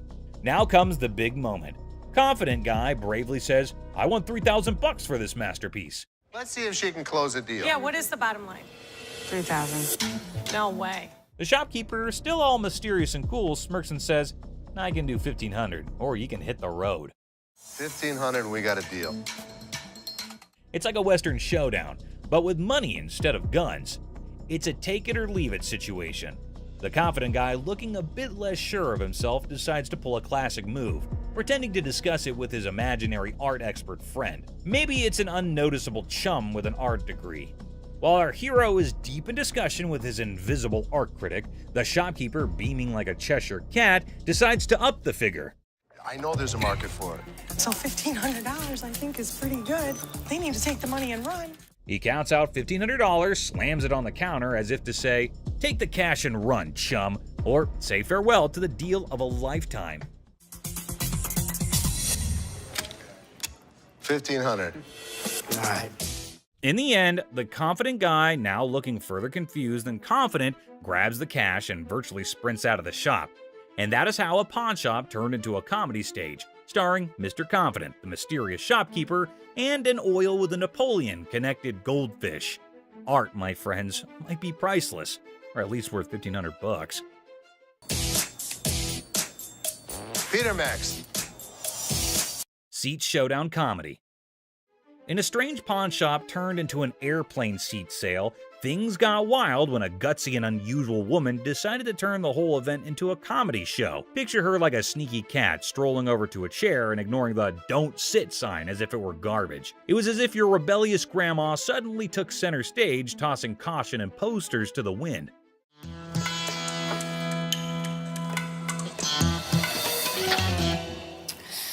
Then in comes the lady running the shop, armed with politeness and a simple request for the lady to give up the seat. Little did she know she was about to get into a funny showdown with our cool and calm customer. The woman, looking super confident and mischievous, said, "Just let me be," treating the chair like her personal throne. Okay, these are for sale. We don't have like a trial and error. Okay, well, I'm not trying to buy them. I'm just trying to try them out. As if that was not funny enough, the secret guards jumped into the blend. The shopkeeper, determined to bring order back, tried nicely to get the bold woman out of her comfy spot. But our fearless main character was not having it, bravely declaring, "You cannot make me move." And what you can do is leave me the alone. Okay. Yeah. Then comes the guard trying to lift her off the seat. Suddenly, there's a big scene. The woman, now a pro at making a show, indicted the guard of bothering her and indeed threw in the surprise of claiming it was sexual harassment. The pawn shop turned into a stage for a solo performance, with our main character making up the script on the spot. No, thank you. You No, you can get your hand off. Get your hands off of me. Get your hands off. But the comedy did not stop there. Wanting to leave with a bang, our leading lady dramatically fell to the bottom, blaming the confused guard for pushing her. The shop, once a place for buying and selling, turned into a theater for a funny play where reality and silliness conflicted in the most hilarious way. Girl, you pushed me. What? I didn't touch. Did I touch you? And just like that, the woman in the pawn shop left everyone. Guard, shopkeeper, and onlooker scratching their heads, wondering if they had just witnessed the craziest pawn shop show ever. I'm not going anywhere. Do whatever you want. And we can have a staring contest. Joe Sofa Saga. In a pawn shop full of weird and wonderful things, a guy named Joe was on a mission for the perfect SETI. The man was on a tight budget, but his bullishness was as high as his hopes of chancing a hidden treasure among the fine furniture. Well, here's the deal. I just moved from New Jersey. My wife and I. We just bought a house, and she sent me here. She said, "See what you can pick up." Perfect. Let's find some. He spotted a couch that looked like it had been through a lot. The man with a hopeful look asked the shopkeeper if they could clean it before he bought it. Little did the man know, this couch had a history. Spills, stains, and all sorts of weird stuff. The shopkeeper, trying not to burst into laughter, convinced the man it was a great deal without mentioning the hidden surprises. So inexpensive, right? Really? Yeah. I gotta tell you, man, that's nasty. Not giving up, the man confidently sat on the couch, comparing the dirt on it to his shoes. I'll tell you what, my shoes are cleaner than this couch. Then don't buy it. With a serious face, he said, "I'm pretty sure my shoes are cleaner than this thing." He even tried to make a deal, $200 for the not-so-great couch. $397.77. Really? Well, I only got $200. It was a deal only Joe could find reasonable in the world of craziness. The real laughter started when this man, without thinking much, joked that if the couch were the shopkeeper's daughter, she must be a nasty one. The line between funny and awkward was getting blurry.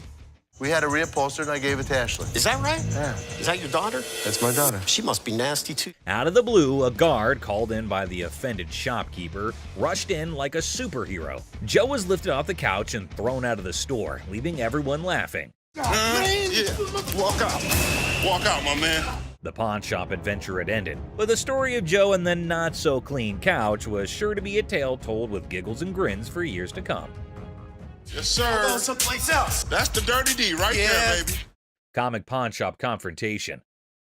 Okay, a man is coming towards the shop. Wait, what? Is he coming to have something from the pawn shop? The man asking about her daughter means how creepy it is. Hello, I need to pick up some stuff for my daughter. Is it in pawn? Yes, ma'am. Laughter begins. Everyone around is intrigued to know what had happened to this man. Oh, another man entered into the argument. Let's see what would happen.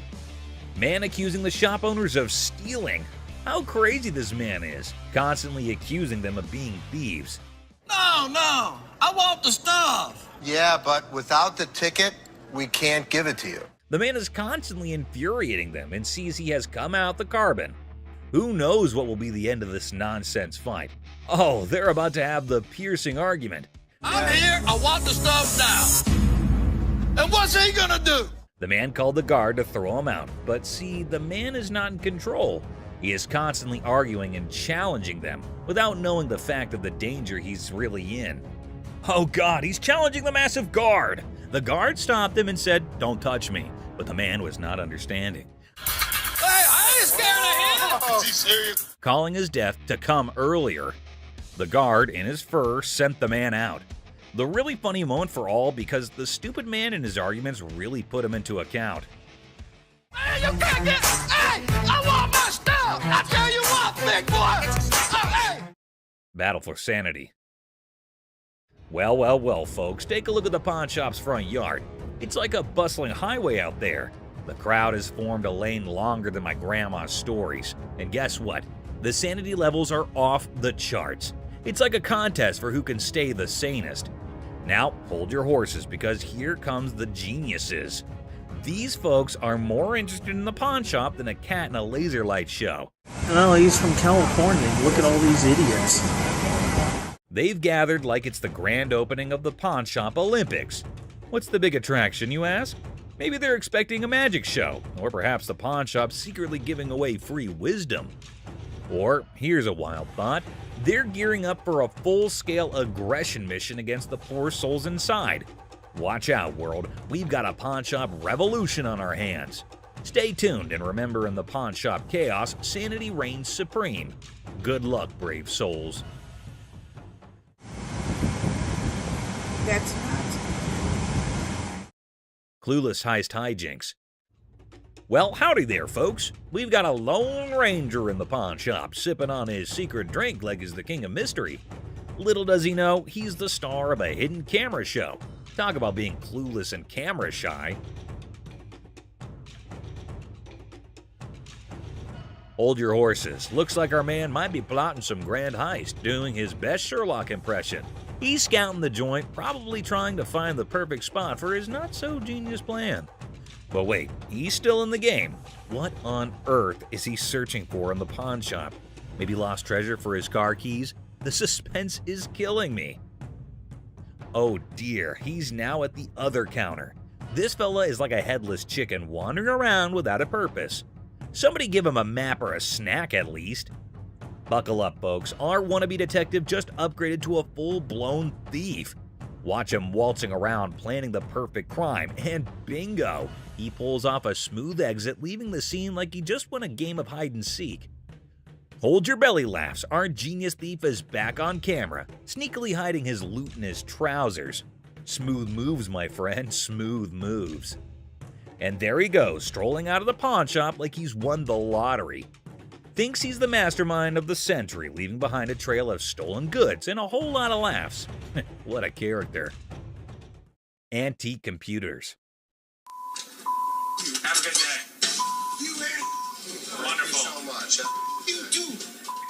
Two tech-savvy grandpas strut into a pawn shop, seeking a fortune for antique computers. Instead, they're hit with a vintage rejection. Bastards, you can't give me a dime for... Oh, man! When one grandpa clumsily breaks a computer, he pulls a move straight from the sitcom handbook. Accidental comedy at its finest. Now you should have that! Put it in the... Oops, one grandpa accidentally smashes a computer, blaming the seller. He theatrically tosses it toward the dumpster, thinking it's a mic drop moment. The seller, the true comedy connoisseur, chuckles at the failed dramatic exit.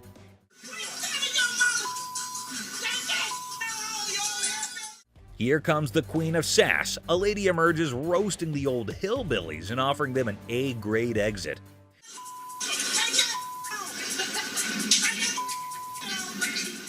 She declares her reign over Detroit toughness and leaves them pondering a future career in comedy security.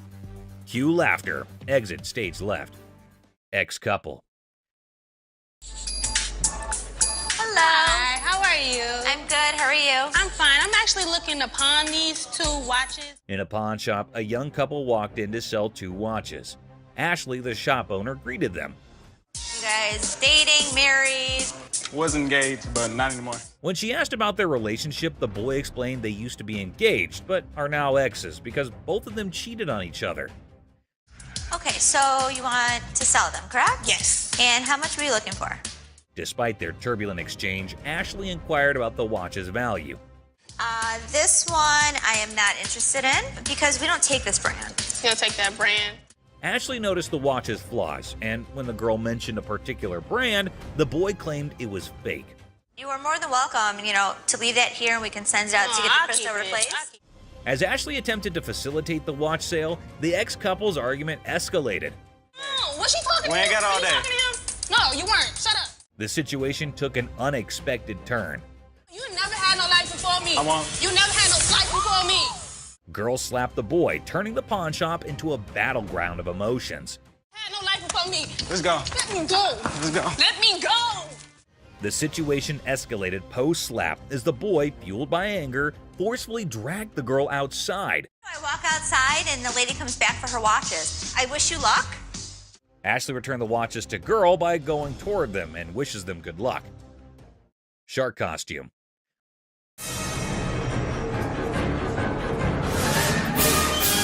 A fantastic character, half man, half shark, enters a pawn shop. Yeah, I'm a professional mascot during the daytime. At night, I'm a dancer. Claiming to be a daytime mascot and a nighttime dance sensation. $800, that's all I want. This guy is so bizarre. Les, skeptical, questions the shark man about his $900 financial request, leaving the room stunned. Don't they have those in Halloween costume stores? Les dismisses an awesome shark costume as a Halloween costume, but Rick takes it on, turning the pawn shop into a makeshift underwater comedy club, despite Ashley's rejects due to an unpleasant odor. See? It works. $800. Les, a pawn shop owner, is captivated by a customer who demands $800. You're missing a speeder. Oh my God. But when he reveals his naked self, Les's jaw drops. Hey, where's Ashley going with the naked guy? Tom, between amusement and disbelief, Les performs the quickest eviction in pawn shop history, leaving the customer high and dry. Ching Chong TV. Girlfriend's about to fly back home without me. I have no money. It's the only way I'm gonna be able to go. Right. I want $200 for it. 200 for that? A hat-wearing kid strolls into a pawn shop, hoping to score $200 for his TV. The seller, feeling frugal, counters with a generous $15. What brand is that? Ching Chong. The boy, trying to lighten the mood, drops a Ching Chong brand joke, turning a place into a comedy club for skeptical sellers. 200 for that? Yeah. Never gonna happen. 13-inch TVs are selling for $15. Our persistent TV peddler keeps pushing for more cash for his 13-inch Marvel, but the savvy seller sticks to his guns at $15. Come on, please. I don't want to get stuck in a tray. The boy, desperate to impress his TV-loving girlfriend, gets sadder than a clown without his makeup. Girlfriend's about to fly back home without me. I have no money. It's the only way I'm gonna be able to go. Right. I want $200 for it. 200 for that? The seller, unamused, directs him out, ensuring love won't cost him more than $15 today.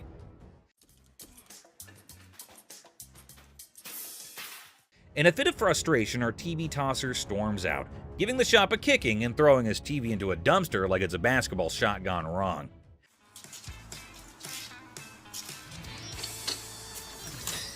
The seller, shaken but not stirred, mutters, "Idiot," and commands him to exit. You're gonna make me leave? Pretty much. Get the f out of here. Get off my property. Asserting his control over the TV tossing theatrics.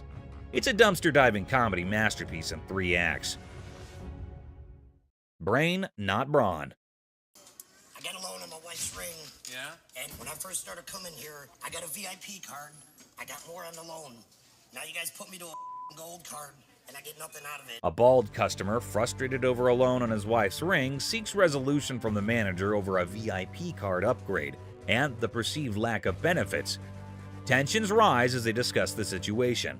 No, the VIP is the gold. They're both one the same. We offer a promotion at American Joy and Loan. It's called a Gold Card membership. It gets more money in people's pockets if they want to get a loan and allows you to save money if you want to buy something. The pawn shop employee tries to explain the gold card system's benefits, but the customer remains frustrated. I am hearing you, but you're not listening to me. Tensions rise as the employee insists on the procedure, leading to anger, questioning, and physical comparisons. You think this is funny? I don't think it's funny. I think that there's something wrong when you start hitting your head against the side of the window. Creating an atmosphere of animosity and miscommunication. What are you going to do about it?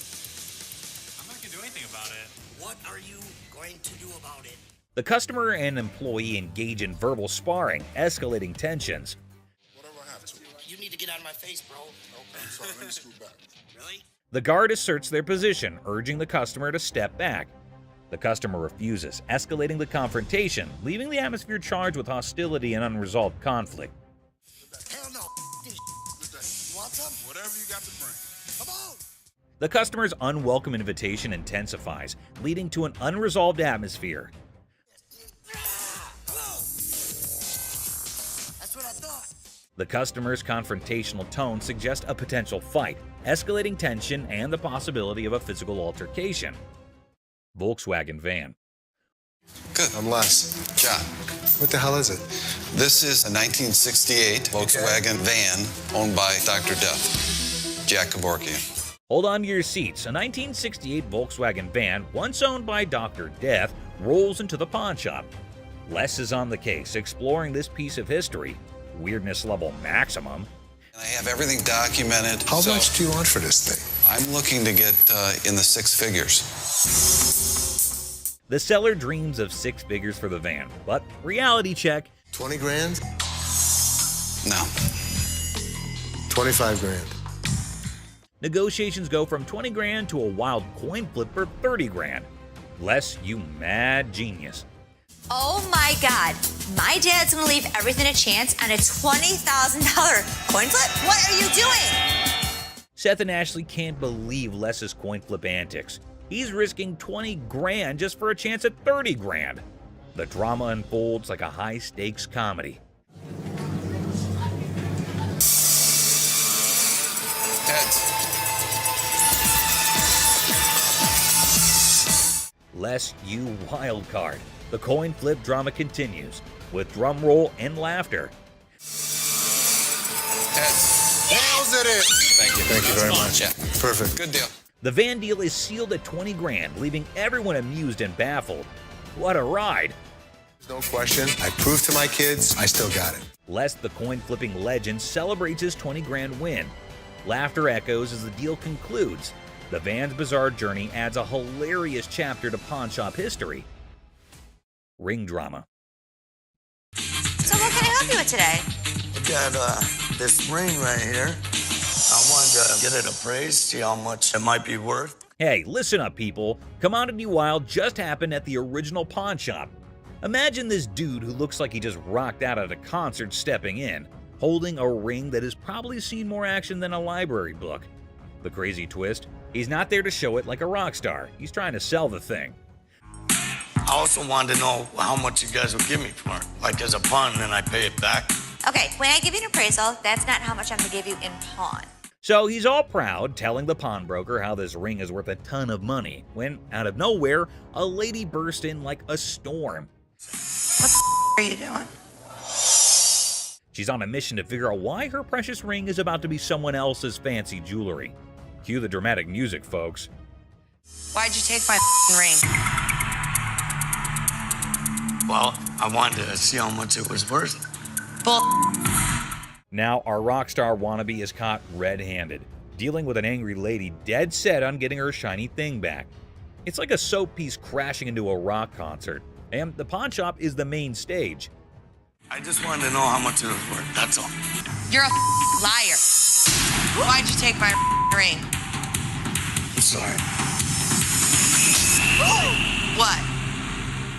Things get intense as the lady slaps the crazy guy not once, but twice. And suddenly, the whole place goes silent. You could hear a leg drop, or in this case, a ring hitting the counter. The other people in the pawn shop are stunned, wondering if they accidentally walked into a live reality TV show.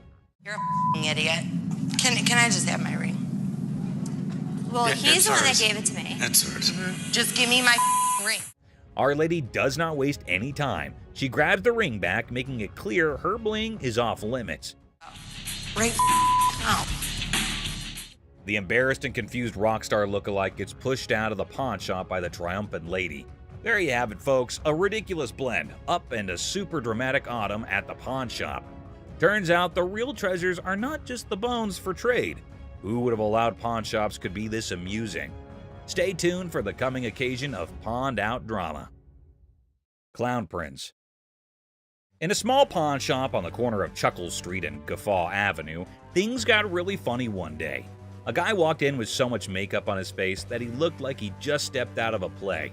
The shopkeeper, who was used to weird stuff, tried hard not to laugh as the man approached, sporting a rainbow wig that seemed to stay on by magic. I need to sell this earring because my little red Corvette broke down. Oh, no kidding. Absolutely. Wow. The man, looking mischievous, whipped out a fancy earring from his pocket and showed it off with a big dramatic gesture. The shopkeeper, holding back a laugh, checked out the earring like it was some royal treasure. You know who I am, right? No. Who are you? You don't know who I am.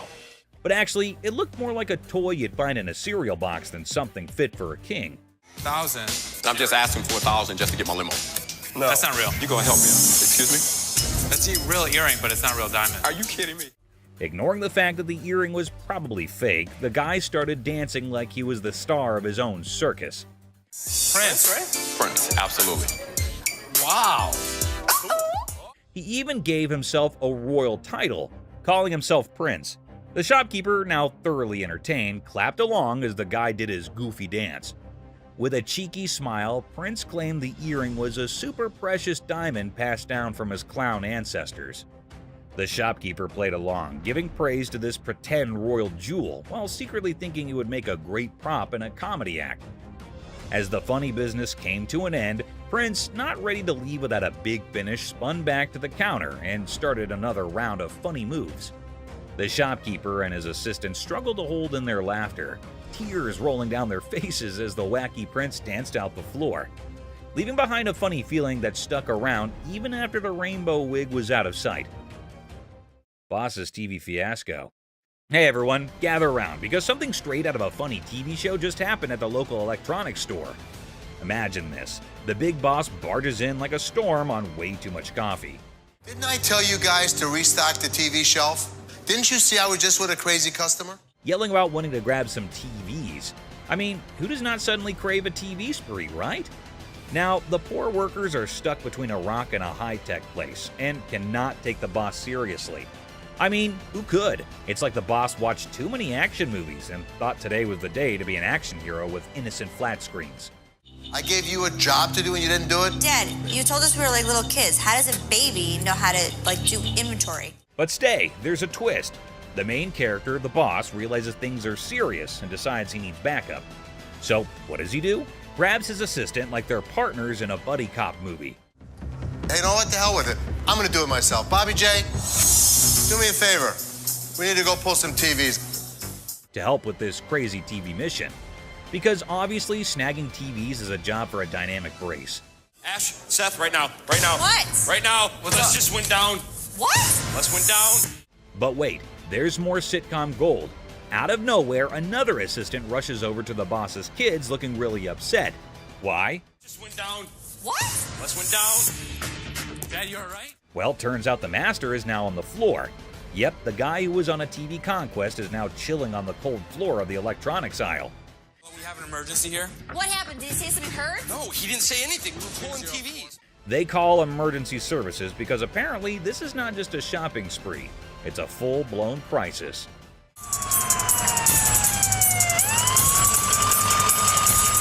And then comes the ambulance. The daughter dramatically points at the approaching rescue vehicle, as if it's the hero cavalry coming to save the day.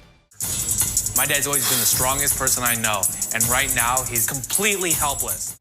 I can nearly hear the wacky sitcom music playing in the background. It's so crazy, snaggletooth, and, well, just another day in the unpredictable sitcom that's real life. Stay tuned for the coming episode. People more adventurous with the boss and his search for TVs are coming your way. Crazy Store Comedy. What's up, Grandpa? Where's your costume at? There. Corey, that's not a costume. In a super silly store, there's this hilarious pair that could out-funny any comedy show. Watch this, an old grandpa wearing a hat that is seen way too many times, with a black band covering one eye. Right beside him is his son, with a hairband that seems to have its own crazy magnetic pull. A mix of colors that should not make sense on air.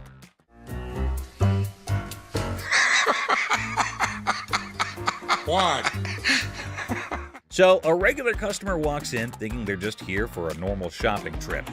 Little did they know, a comedy explosion was about to happen. The first person they notice is the son, and they burst into laughter. "What on earth are you trying to be?" they ask, still giggling from the unexpected fun. What are you supposed to be? It's obvious I'm Justin Bieber, America's heartthrob. With a serious face, the son proudly says, "I'm claiming to be Justin Bieber, the American singing sensation." The secret? It's all in the hair. The customer laughs even more, realizing these two are a riot. Roy Rogers? I'm Rooster Cogburn from True Grit. But the real comedy star is Grandpa, strutting around like a rooster king. Feathery hat, confident crowing, he is turning heads. The customer, almost out of breath from laughing, asks, "What is your grandpa pretending to be?" Slightly holding back laughter, the son answers, "He is the legendary Rooster Kern. Shows up once in a lifetime to make people laugh." Go yourself. Antoine, what are you supposed to be? The world's biggest baby. Just when effects seem crazy enough, another character appears, a guy dressed like the world's biggest baby. The customer, nearly crying from horse laugh, realizes they have hit the jackpot of comedy. In this shop of customer craziness, laughter is the currency. These funny characters are the kings of comedy, making everyone laugh and showing that occasionally the best service is the one that comes with a big dose of funny. Pawn Shop Riddles. Look how stupid this question on Pawn Stars is. In this hilarious rant, the speaker dissects a seemingly absurd question about fake items in a pawn shop. A over 1,000, B over 5,000, or C over 10,000. The logic behind the options A, B, and C is dissected with comedic frustration. Well, if the answer is C, the answer's also A and B. Because if it's over 10,000, it's also over 5,000, it's also over 1,000. The speaker expresses disdain for the question, claiming that if the answer is C, then A and B are also correct.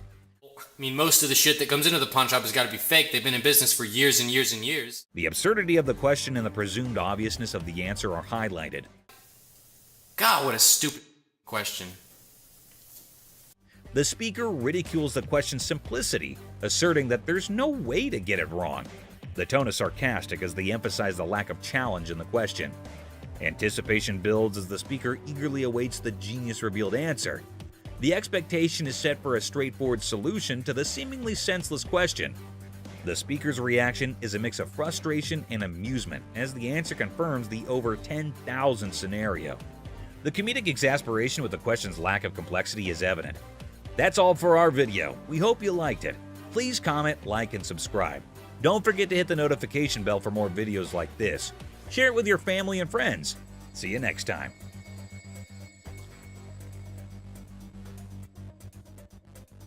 I mean, most of the shit that comes into the pawn shop has got to be fake. They've been in business for years and years and years. God, what a stupid question.